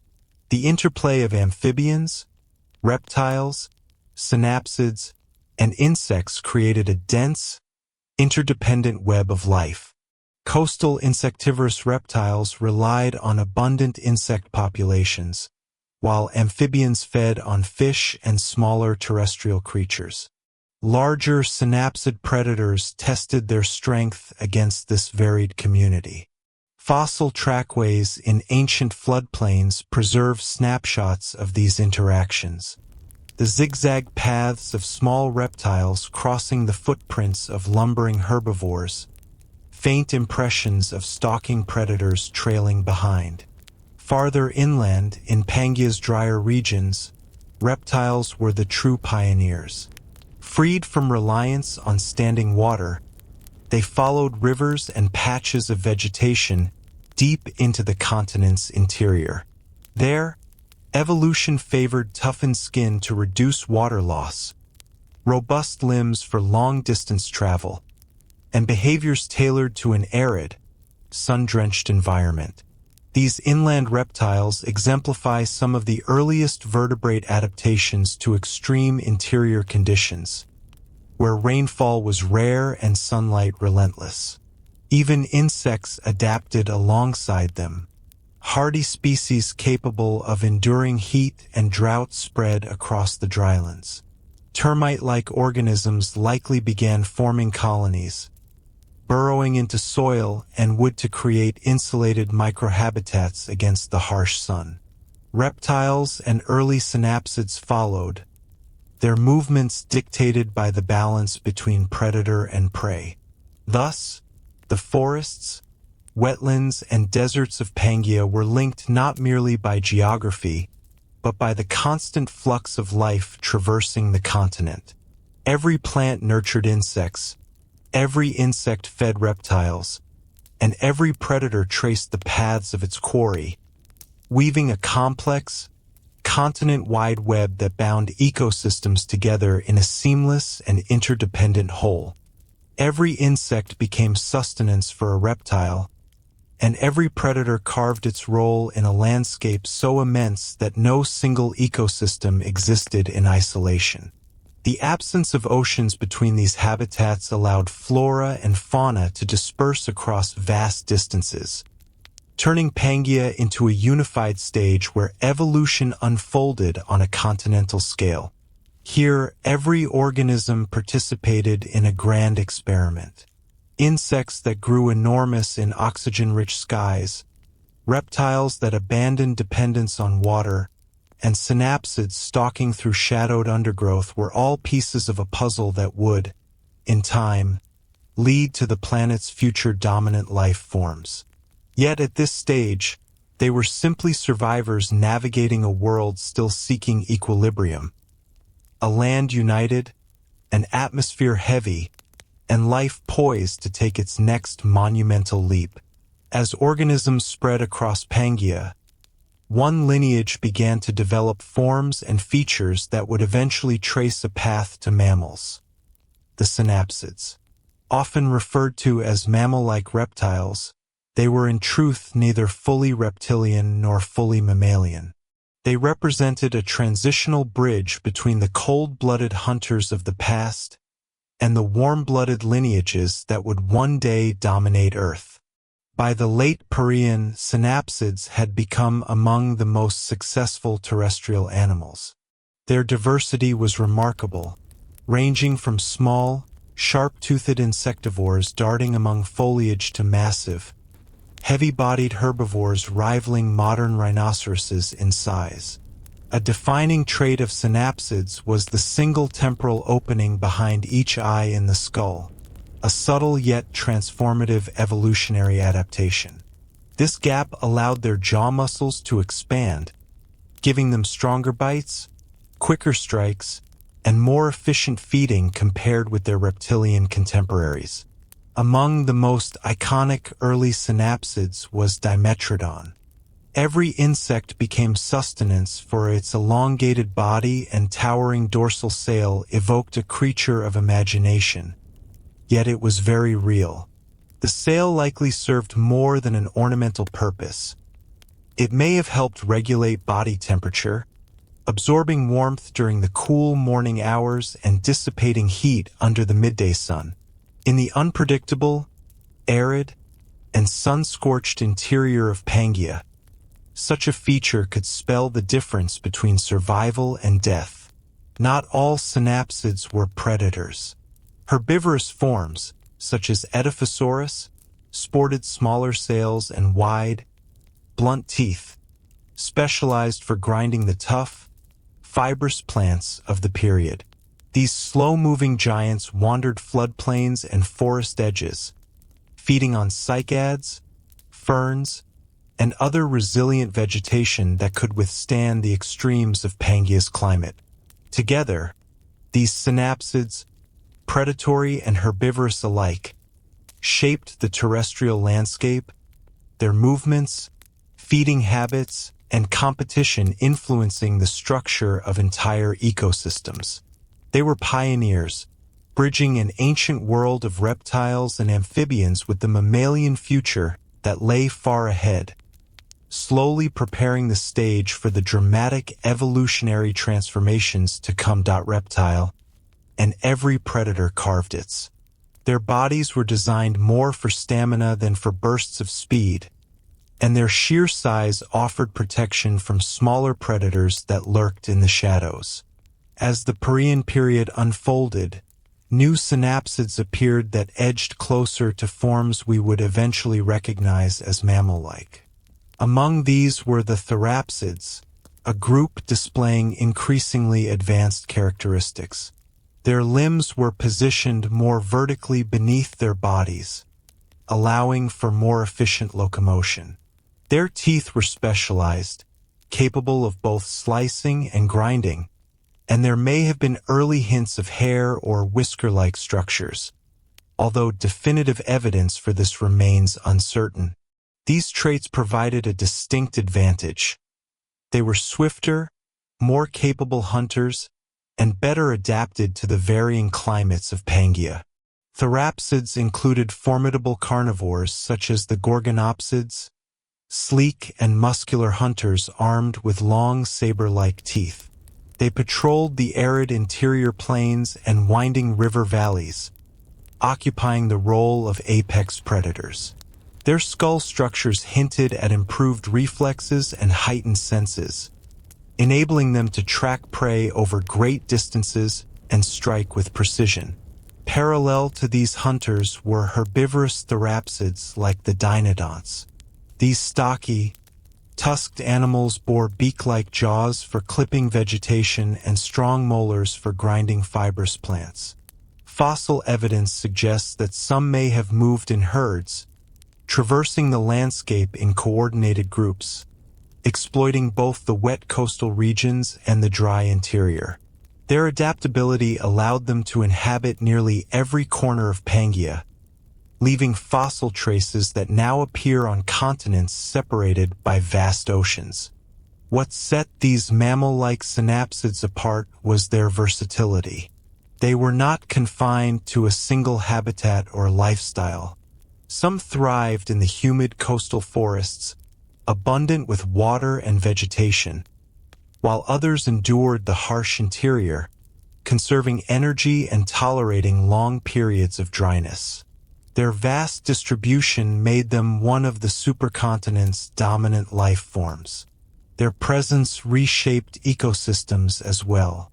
New feeding strategies and predatory behaviors exerted evolutionary pressures on other species, prompting a dynamic interplay of adaptation and survival. This ongoing arms race forged traits that would define their distant descendants: higher metabolic rates, efficient locomotion, and, eventually, complex social behaviors. Yet even as synapsids flourished, Pangea itself was far from stable. Volcanic eruptions sent plumes of ash skyward, tectonic forces subtly reshaped the landscape, and atmospheric composition fluctuated, with oxygen levels rising and falling. Through these changes, synapsids persisted. Not yet mammals, they nonetheless carried the blueprint for the lineage that would dominate terrestrial ecosystems millions of years later.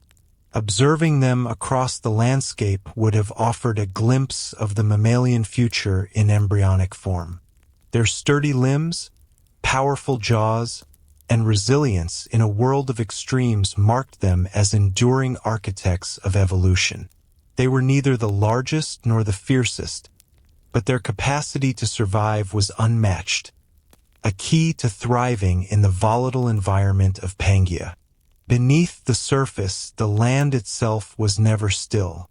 The crust was locked in a relentless struggle with internal forces.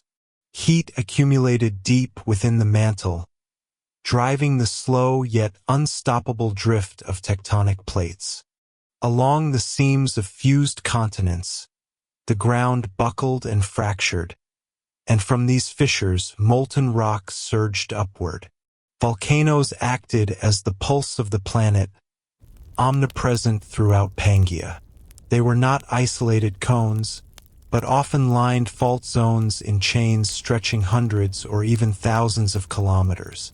Some released steady flows of lava, forming new rock layers, while others erupted violently, hurling ash and gases into the atmosphere and altering climate patterns for years.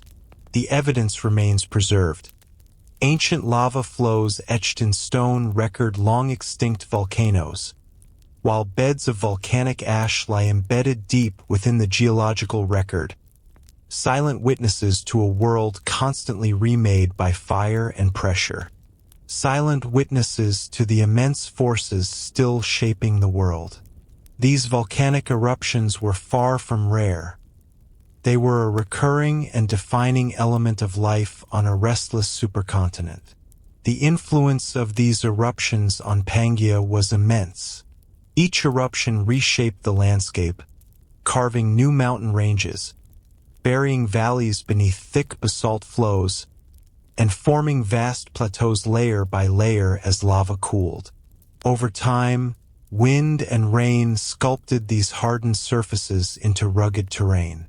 In the shadows of volcanic regions, mineral-rich ash enriched soils, creating fertile pockets that nurtured plant growth amidst otherwise harsh surroundings. Volcanoes affected more than just the land. They transformed the atmosphere itself.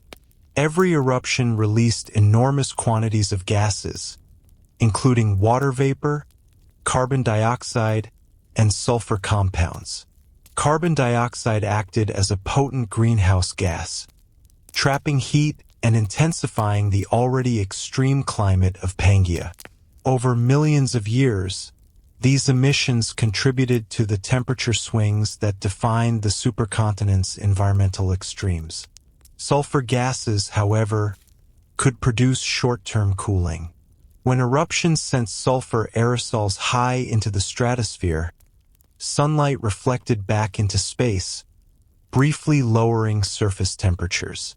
These alternating cycles of volcanic heating and cooling created a planet not only immense but volatile, its climate shifting with every major eruption.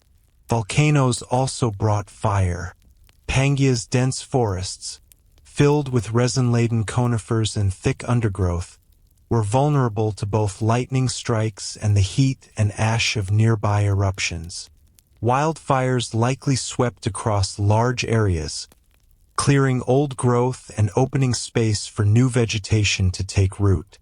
Fire became a natural component of the supercontinent's cycle, shaping ecosystems into mosaics of burned land and regrowth.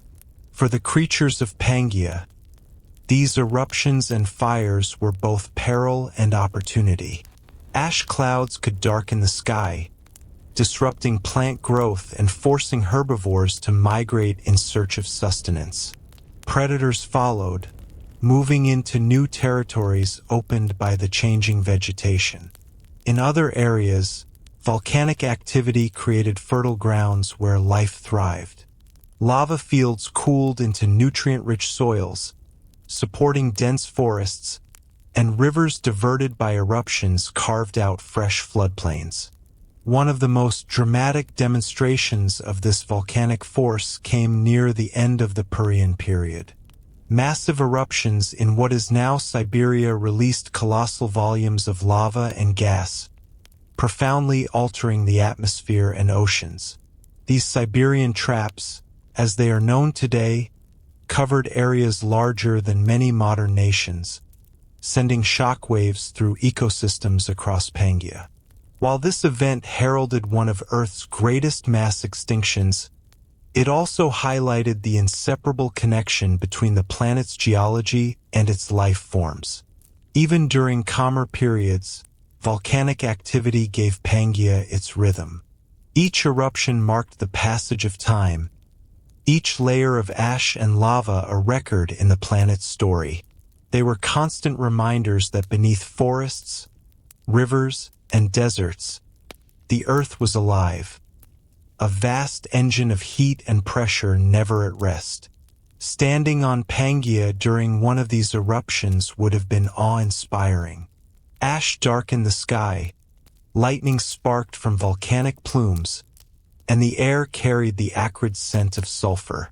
Tremors pulsed through the ground, echoing the slow, steady heartbeat of the planet. And when the eruption ended, and the sky cleared, life would resume, reclaiming the lands reshaped by fire. In this way, volcanoes were not only destructive, they were architects of change, feeding forests, carving mountains, and rewriting landscapes. They gave Pangea its pulse, a deep, resonant rhythm echoing across the supercontinent. For millions of years, Pangea existed as a single, unified landmass. Mountains, deserts, and forests stretched uninterrupted from horizon to horizon beneath one sky. Yet the forces that had assembled the supercontinent never ceased. Deep below, mantle heat pressed upward, straining the crust. Slowly, imperceptibly, cracks began to form. At first, these were narrow rifts, long valleys where the crust stretched and thinned under immense tension. In some areas, magma intruded into these gaps, feeding early volcanic chains that hinted at the first stages of separation. Over millions of years, these rifts widened. Solid land fractured, forming nascent basins that foreshadowed the oceans to come. Geologists today can trace these ancient rift zones. In regions now known as Eastern North America and Western Africa, rock layers reveal the slow tearing of the crust. Fault lines mark the stretching, while thick basalt deposits record the magma that welled from deep within the earth. These formations are the earliest fingerprints of the Atlantic Ocean. Yet in Pangea's time, the ocean itself was still millions of years away. The continent's fracturing was gradual. Initial rifts formed isolated valleys filled with lakes and rivers. As stretching continued, these valleys deepened, volcanic activity intensified, and eventually, seawater from Panthalassa began to seep into the widening gaps.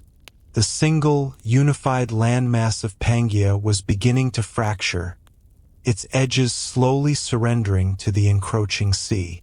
As this separation progressed, climate shifted once more. The arid interior grew even more isolated as rifts deepened and mountain ranges rose along their edges.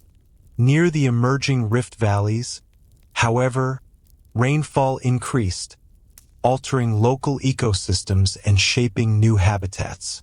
Pangea was a continent in flux, its lands and skies ceaselessly transforming under the pressures of fire, tectonics, and atmosphere, setting the stage for the next chapter in Earth's evolving story.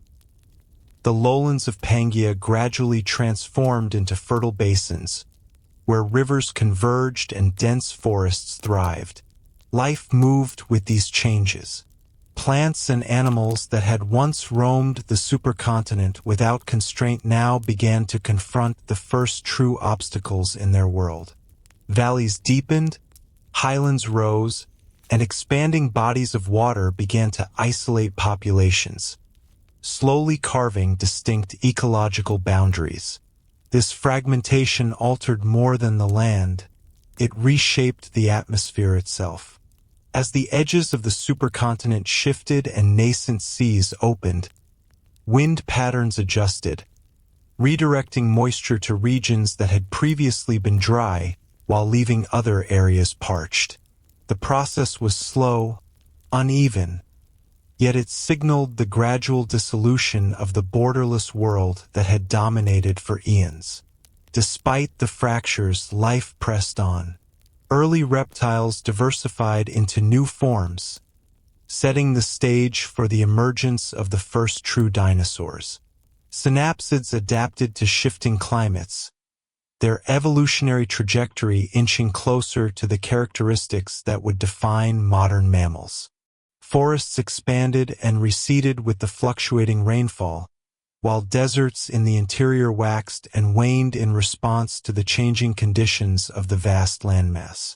The great unraveling of Pangea would span tens of millions of years, yet its initial movements were already underway. What had been a single, unified world was slowly fragmenting into multiple landmasses. The continents familiar to us today, North and South America, Africa, Europe, and eventually Asia, were sketched out in these first rifts, a blueprint waiting to be realized over geological time. To witness Pangea during this period would have been to see a land at once recognizable and unsettled. The ground occasionally trembled from distant volcanic eruptions. Rivers deepened their channels as rift valleys slowly widened. Mountains emerged where the crust buckled under tectonic strain. It was a world in transition, its future continents quietly preparing to drift apart. And yet, even as cracks spread across its surface, Pangea remained resilient. For millions of years, the supercontinent endured. Its ecosystems adapted to each shift, with life moving fluidly across valleys, floodplains, and plateaus, responding to the slow but inexorable reshaping of the land. As Pangea stretched under the tension of tectonic forces, its surface was held together not only by rock but by its rivers. These waterways were the arteries of the supercontinent, flowing thousands of kilometers across unbroken land, feeding forests, carving valleys, and linking ecosystems from one end of the world to the other. Unlike the modern continents, where oceans isolate river systems, Pangea's rivers created a continuous network, stitching the landscape into a cohesive whole and sustaining the vast, interconnected web of life that had evolved across the supercontinent. These rivers knew no boundaries, their influence stretching from the humid coasts to the arid heart of Pangea's interior. Many began in the high mountains born of the supercontinent's colossal collisions. Melted snow and seasonal rains at these elevations fed rushing torrents that carved deep channels into the bedrock, carrying with them sediments and minerals ground down over countless millennia. As these waters descended, they grew wider, converging into immense rivers that snaked through forests and plains alike. Streams joined them along the way, each adding volume and strength, until the rivers became vital arteries sustaining life across the extremes of the supercontinent. Along their banks, luxuriant vegetation thrived. Towering conifers and expansive seed ferns stretched across floodplains, their roots anchoring the soil and preventing erosion, while their fallen foliage enriched the ground with essential nutrients. In these corridors, insects thronged in vibrant swarms, filling the humid air with constant motion, while amphibians lurked among reeds and mud, preying on whatever small creatures they could find. At the water's edge, small reptiles prowled and darted in and out of the shallows to evade larger predators. To the animals of Pangea, rivers were far more than mere water. They were lifelines and highways. Herds of herbivorous synapsids followed their winding courses, browsing on abundant riverside vegetation, while predators tracked them, slipping silently through trees or lying in wait at narrow crossings. Over generations, these waterways became natural corridors of migration, linking distant regions of the supercontinent and allowing species to disperse across vast stretches of Pangea with unprecedented ease. Each river sculpted the land gradually, etching a lasting record of shifting courses and vanished channels into the bedrock. Yet even the smallest streams played crucial roles. In Pangea's driest interior regions, ephemeral rivers, mere ribbons of water appearing only after rare and sudden storms, could determine life or death. These temporary floods left pools that persisted long after the rain ceased, sustaining both flora and fauna. Tracks pressed into the drying mud bear witness to creatures that came to drink, crossing paths at these fleeting oases before disappearing again into the endless, sun-baked plains. Beyond their immediate surroundings, Pangea's rivers connected the supercontinent in ways that extended far beyond their banks. Sediments carried from distant mountains nourished ecosystems hundreds of kilometers away. Dust swept from the arid interiors was transported into these waterways, eventually reaching the coasts and enriching the soils of distant forests. Water, in this way, wove together Pangea's extremes, its mountains, deserts, and coasts, into a single interdependent system. Today, geologists and paleontologists can trace these ancient channels. Across North America, Africa, and Europe, the sediments and fossilized remains match perfectly, revealing networks of river systems that once spanned a single uninterrupted landmass. To stand on the banks of one of these rivers in the Age of Pangea would have been to witness life in full motion. Herds of herbivores crowded the shallow edges, while predators lingered among the reeds and small islands of vegetation. Clouds of insects rose from the marshes, and amphibians slipped silently into the waters. The air would have been thick with the scent of wet soil, plant matter, and mineral-rich sediments, mingling with the distant calls of animals navigating this living landscape. These rivers were not mere features of geography. They were the lifeblood of a world yet undivided, the veins through which the supercontinent pulsed with life. As the crust of Pangea slowly cracked and shifted, these rivers, too, would transform, rerouted and reshaped by the slow upheavals of tectonic forces. But for millions of years, they had flowed without borders, linking the supercontinent in a continuous, unbroken network of waterways. Above it all, the sky spoke with its own voice. Wind, storms, and shifting air currents carried the language of the supercontinent, shaping both the land below and the lives of those who inhabited it. To stand beneath that sky would have been to sense the constant motion of a world alive, vast and unceasing in its rhythms. The wind was Pangea's first and most persistent song. With nearly all the land concentrated in one immense mass, nothing interrupted its course. Air currents beginning over the boundless expanse of Panthalassa traveled thousands of kilometers before slowing, carrying moisture inland to feed forests and bend the crowns of towering conifers. Farther from the coasts, these winds thinned and dried, hissing across deserts, whipping up sand and dust that blurred the horizon. In every corner of the supercontinent, the wind gave voice to the land, shaping its landscapes, carrying life-giving moisture, and narrating the unending story of Pangea's dynamic, interconnected world. During the monsoon months, the voice of Pangea's sky intensified. Warm currents rose from the sun-scorched interior, drawing in vast amounts of moisture from the surrounding oceans. These monsoonal winds crashed across the coastal regions, releasing torrents of rain that pounded the forests and swelled rivers until they spilled across the floodplains. In the humid heat that followed, insects swarmed through the air, while amphibians and reptiles emerged from their hidden shelters to hunt, feed, and mate.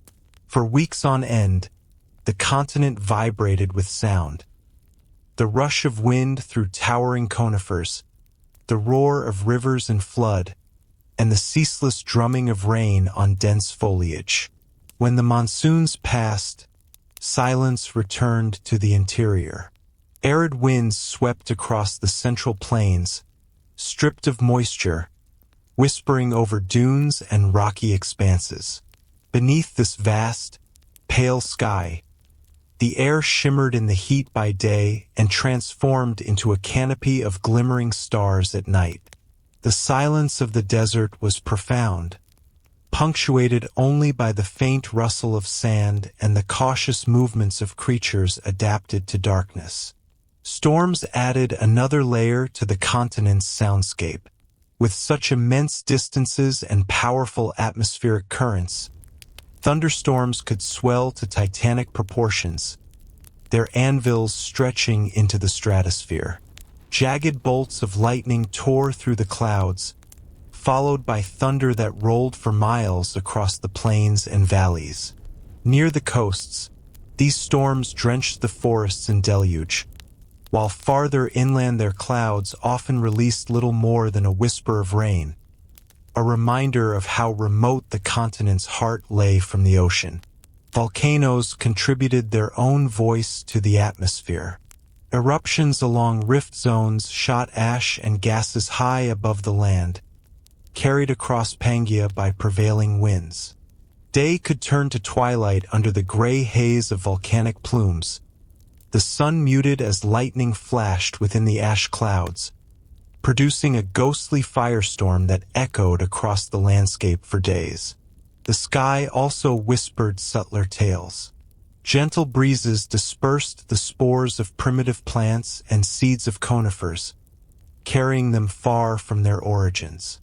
Migratory animals followed the shifting seasonal currents, moving in harmony with changes in climate. Even desert dust storms had their purpose, lifting particles into the air and spreading minerals across distant forests and wetlands, quietly nourishing life thousands of kilometers away. In this world, the sky was active, a crucial thread connecting oceans, deserts, forests, and rivers. Every fluctuation in temperature, every pressure shift, radiated outward, touching every living thing below. To stand on the banks of one of Pangea's great rivers was to witness this dynamic interplay. Insects hummed in the warm stillness, wind sighed through the conifers, and distant thunder hinted at storms far away. Across the deserts, only the dry rasp of wind moved the sands, a silence so complete it seemed alive. Along the coasts, breezes carried salt, the cries of coastal creatures, and the scent of dense vegetation mingled with the ocean's perfume. Day after day, season after season, this ancient sky wrote the story of the supercontinent, shaping climates, driving life cycles, and enduring with a rhythm older than mountains, rivers, or even Pangea itself. Yet even the most steadfast sky could not prevent change. By the late Permian, Pangea faced its greatest challenge. The Earth underwent cataclysmic upheavals in what would become the largest extinction event in history, the Permian Triassic extinction, known as the Great Dying. Around 252 million years ago, the planet convulsed. Massive volcanic eruptions in what is now Siberia expelled unimaginable volumes of lava and gases. For hundreds of thousands of years, these eruptions transformed the atmosphere. Ash choked the sun, sulfur and carbon dioxide filled the skies, and the air itself became heavy with the stifling breath of a planet in crisis. Temperatures soared. The greenhouse gases trapped heat, driving the planet into one of the warmest intervals in Earth's history. Pangea's interior, already a land of extremes, became even harsher. Rain vanished, rivers dried, and deserts expanded to their widest reach. Oceans surrounding the supercontinent heated, losing oxygen and creating massive dead zones. Ecosystems everywhere faltered. Coastal forests wilted. Dominant synapsids, the mammal-like reptiles, vanished in large numbers. Insects, which had flourished for hundreds of millions of years, suffered catastrophic collapses. Amphibians receded, surviving only at the margins of drought-stricken waterways. And yet, life persisted. The survivors were small, efficient, and resilient. Compact synapsids required less food and water, giving them an edge in a harsh, stripped world. Reptiles with tough skin and water-conserving physiology endured. Marine species adapted to low-oxygen zones clung on.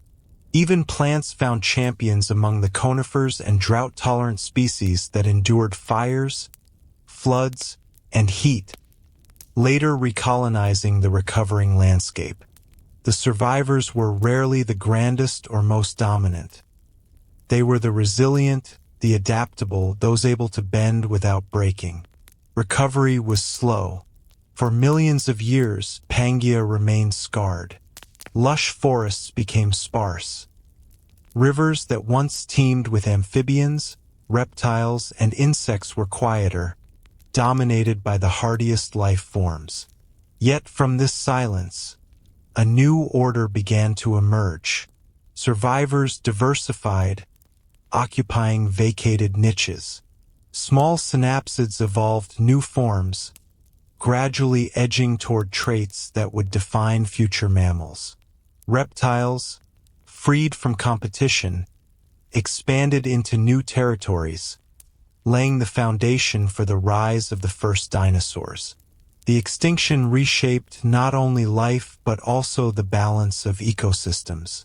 Dense forests thinned, crowded waterways cleared, open lands became stages for pioneering species, descendants of the few that had weathered heat, drought, and famine.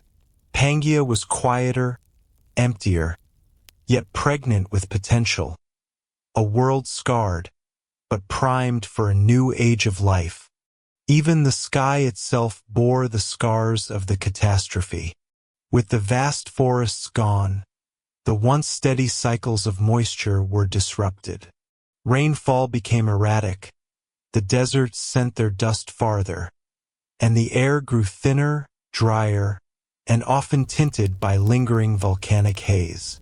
The world was humbled, stripped of its former abundance, yet it remained a fertile canvas for life to begin anew. In the quiet aftermath, evolution proceeded with patience. The survivors of Pangea were not the mighty giants of former ages, but they carried within them the potential for the future.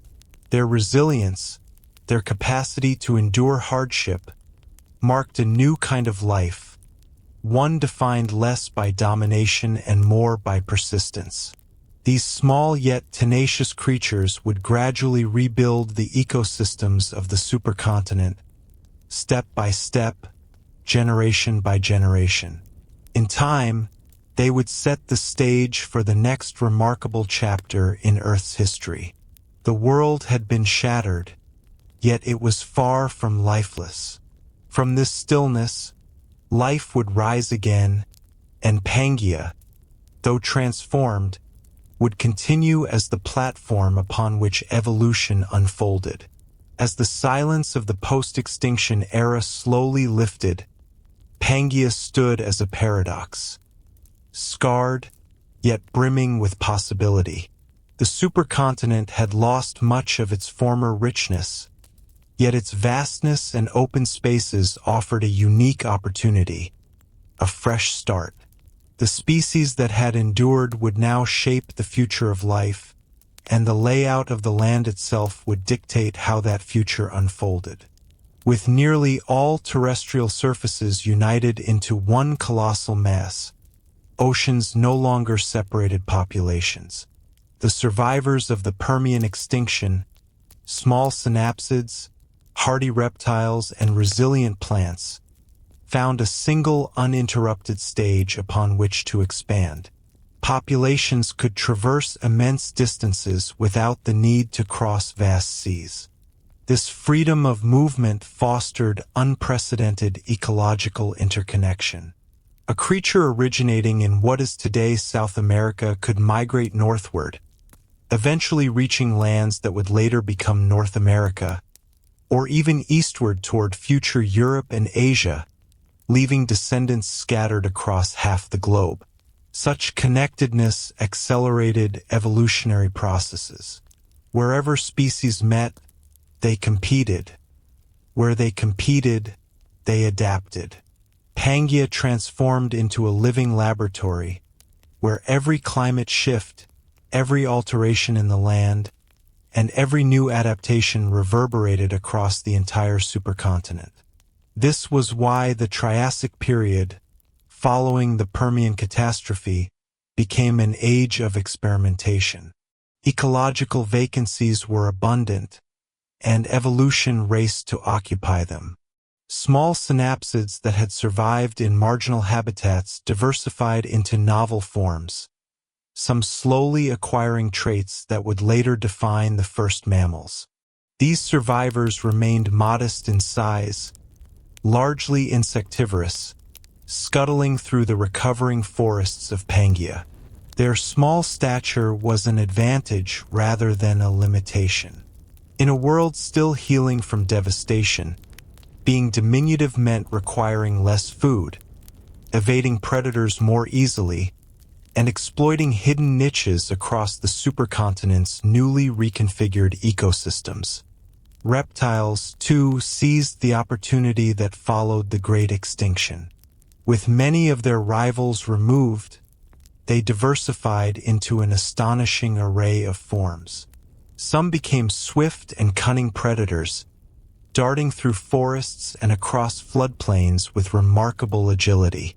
Others grew in bulk, becoming the first large herbivorous reptiles to roam the vast plains and meandering river valleys of Pangea. Among these were the earliest ancestors of true dinosaurs. At this stage, they remained small and relatively unremarkable, yet they carried within them the seeds of future dominion over the planet. Plants also claimed their place in this recovering world. Though the forests of Pangea had been altered by catastrophe, they began to spread again across coasts and along rivers. Conifers reclaimed the uplands, their evergreen needles perfectly adapted to the seasonal shifts of the supercontinent's climate. Seed ferns and cycads flourished in warmer regions, their sturdy forms nourishing the expanding populations of herbivores. Even the dry interior of Pangea supported scattered patches of resilient vegetation, oases of green that acted as stepping stones, allowing life to traverse otherwise hostile deserts. Pangea's vast geography continued to shape its climate, influencing the evolution of life across the supercontinent. Its immense interior remained arid and unforgiving, favoring species capable of withstanding extremes of heat and drought. In contrast, the coastal regions benefited from the steady moisture carried by oceanic winds, supporting lush ecosystems teeming with plants and animals. This contrast ensured that no single form of life could dominate everywhere. Evolution, responding to these pressures, carved unique adaptations for every corner of the continent. Even Pangea's mighty rivers played a crucial role in shaping life. Acting as arteries of the supercontinent, they linked distant regions, allowing species to disperse far beyond their immediate habitats. Along the fertile floodplains, thick vegetation thrived, forming green corridors that became natural highways for migrating animals. Fossils reveal remarkable similarities among creatures from opposite ends of Pangea, confirming that these waterways connected the land in a vast, interwoven network. Yet even in its apparent unity, Pangea was sowing the seeds of future division. Early rift valleys began forming, slowly isolating habitats and separating populations of plants and animals. Over millions of years, this isolation would drive the emergence of new species, each uniquely adapted to its environment, each carrying a fragment of Pangea's legacy. The supercontinent's influence stretched far into the future. The early reptiles, mammal-like synapsids, and nascent dinosaurs that spread across it would not only dominate Pangea but also leave their mark on the smaller continents that would emerge as it fractured. Its forests and deserts guided the evolution of plants whose descendants still survive today, while its climate patterns left traces in the geological record, a lasting testament to how profoundly this single landmass shaped Earth systems. To stand on Pangea at this time would have been to witness a world in flux. The scars of the Great Dying were still evident, yet life was steadily reclaiming the land. Cautious at first, then increasingly bold and abundant, life surged across rivers, forests, and plains. The wind whispered through conifer branches. The mud of riverbanks bore the tracks of small reptiles, and distant predators announced their presence with sharp calls. This was a planet rebuilding itself. Pangea was more than a supercontinent. It was a crucible. From its extremes, its vast expanse, and its interconnectivity emerged the foundations of the modern world. Everything that followed, from the rise of dinosaurs to the appearance of early mammals, and ultimately to humans, was shaped by the land, climate, and ecosystems of this ancient unified Earth. For millions of years, Pangea had been the epicenter of life. Its deserts, rivers, forests, and mountains stretched endlessly beneath one boundless sky, with creatures roaming freely across an unbroken land. Yet, even as it molded the future, the first deep fractures were already forming. Slowly, imperceptibly at first, the supercontinent began to split. This process was not sudden but extended over tens of millions of years, driven by the same tectonic forces that had once united the continents. Heat accumulated deep within the mantle, pushing upward against the crust. Rifts opened, splitting the land into vast valleys while molten lava welled up from the Earth's interior, signaling the slow birth of a fragmented world yet to come. These rifts were the earliest signs of division, the first outlines of the world map that would eventually emerge. In the area destined to become the Atlantic Ocean, cracks appeared between what is now North America and Africa. At first, these fractures were shallow basins, dotted with lakes and winding rivers rather than open seas. Over immense spans of time, the valleys deepened, and waters from Panthalassa began to seep in, gradually forming the first narrow stretches of ocean between the separating lands. On the opposite side of Pangea, the future continents of India, Australia, and Antarctica began to drift slowly away from Africa, drawn by the same relentless tectonic forces.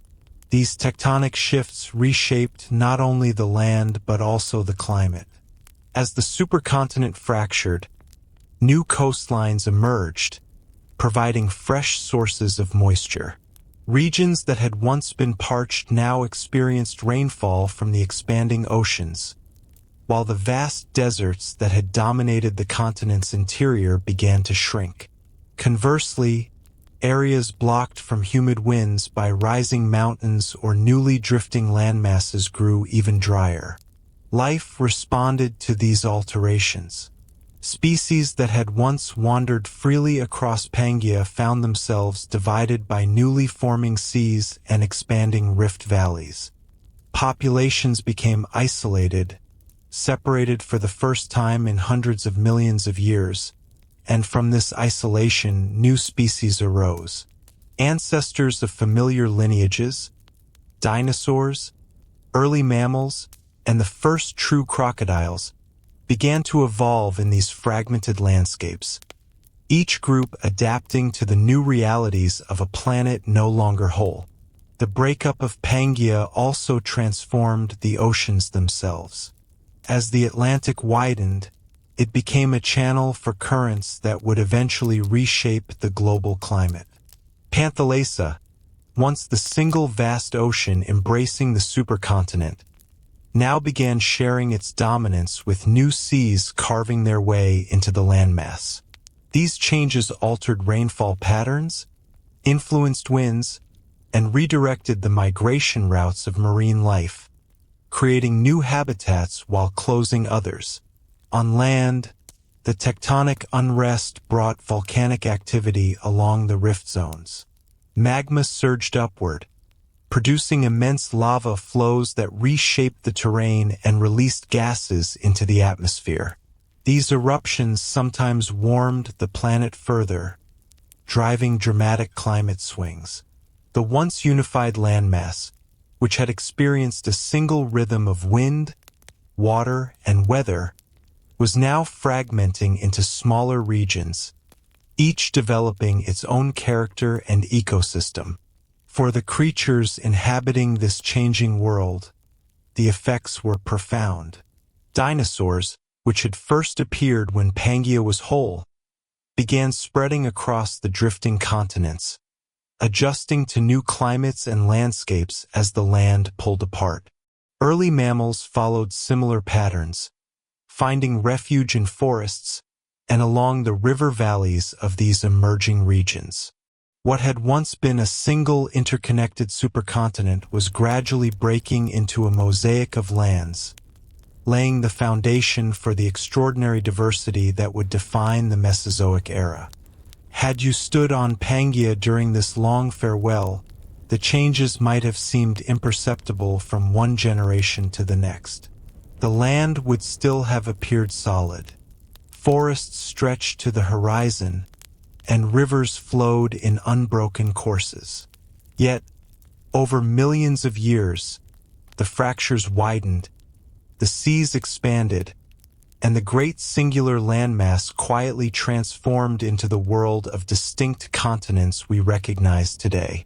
This was not an end, but a transition.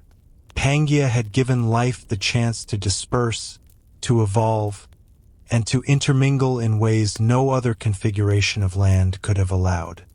The gradual breakup of Pangea did not erase its mark. Instead, it carried that legacy forward, scattering the descendants of its creatures across new lands and climates, where they would continue to evolve and adapt for millions of years.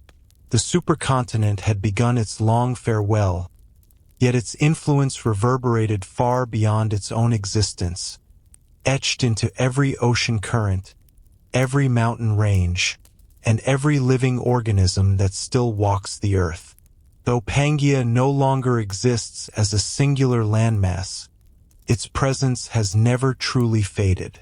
The continents we inhabit today, divided by vast oceans, still bear the traces of its memory.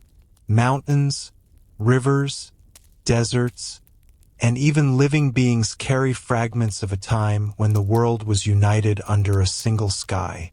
This resonance can be read in the rocks themselves. The Appalachian Mountains of North America share their deep origins with ranges in Scotland and Morocco. Once, these peaks stood shoulder to shoulder, part of a continuous chain raised during the forging of Pangea.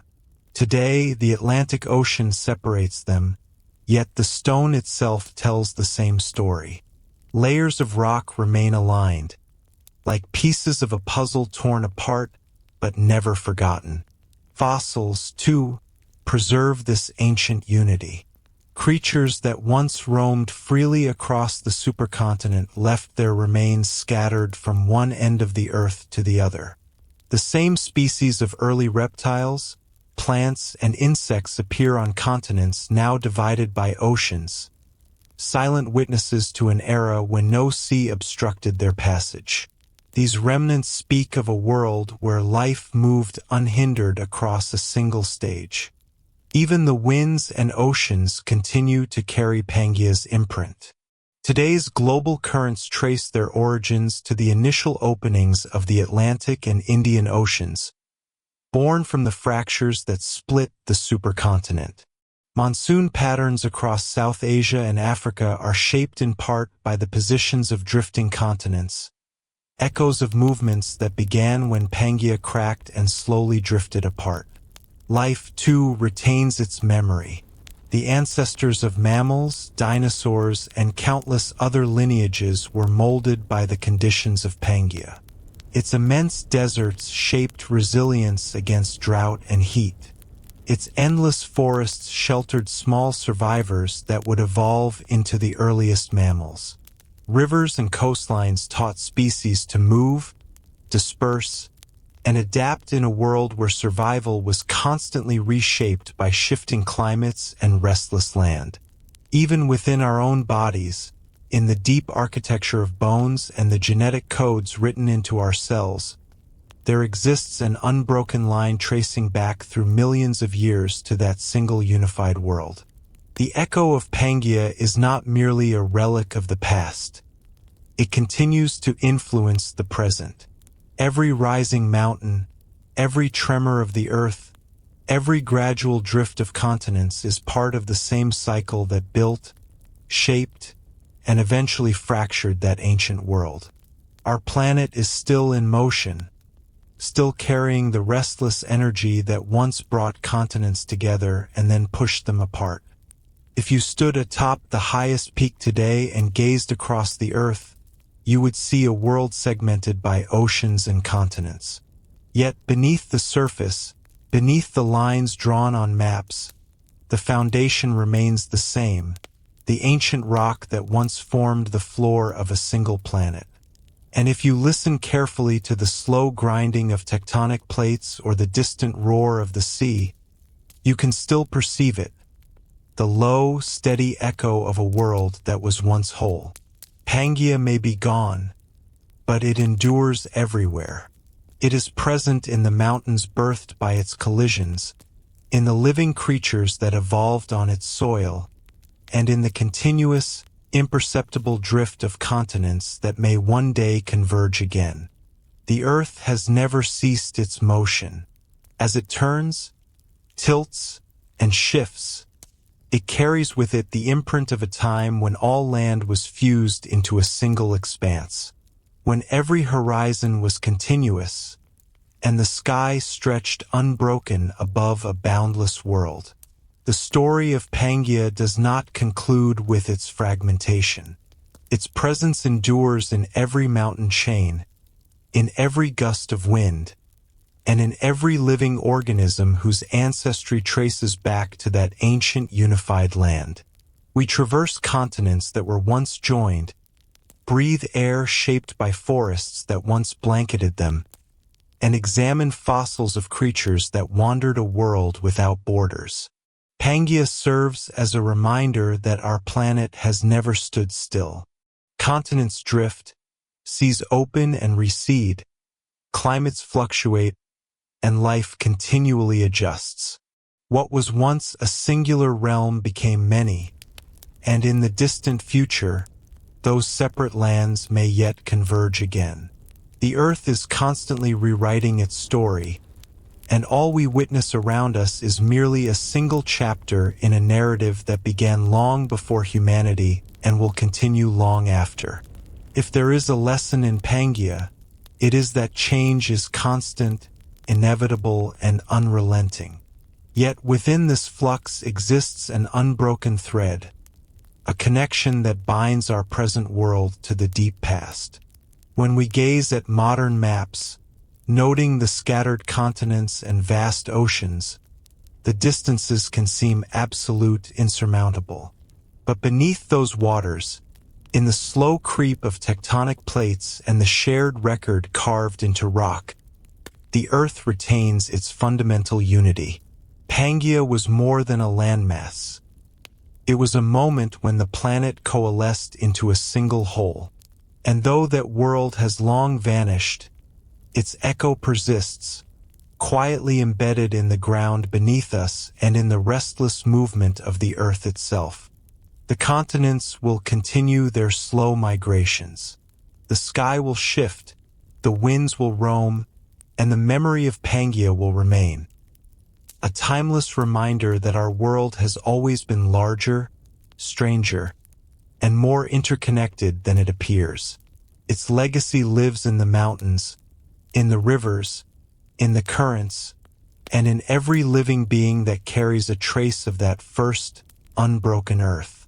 To understand Pangea is to recognize that the planet we inhabit today is only a moment in an unending cycle of connection, separation, and renewal. The story of one world teaches us that beneath apparent boundaries, the Earth is still a single, restless entity, and that everything we see is part of an enduring continuum stretching back hundreds of millions of years.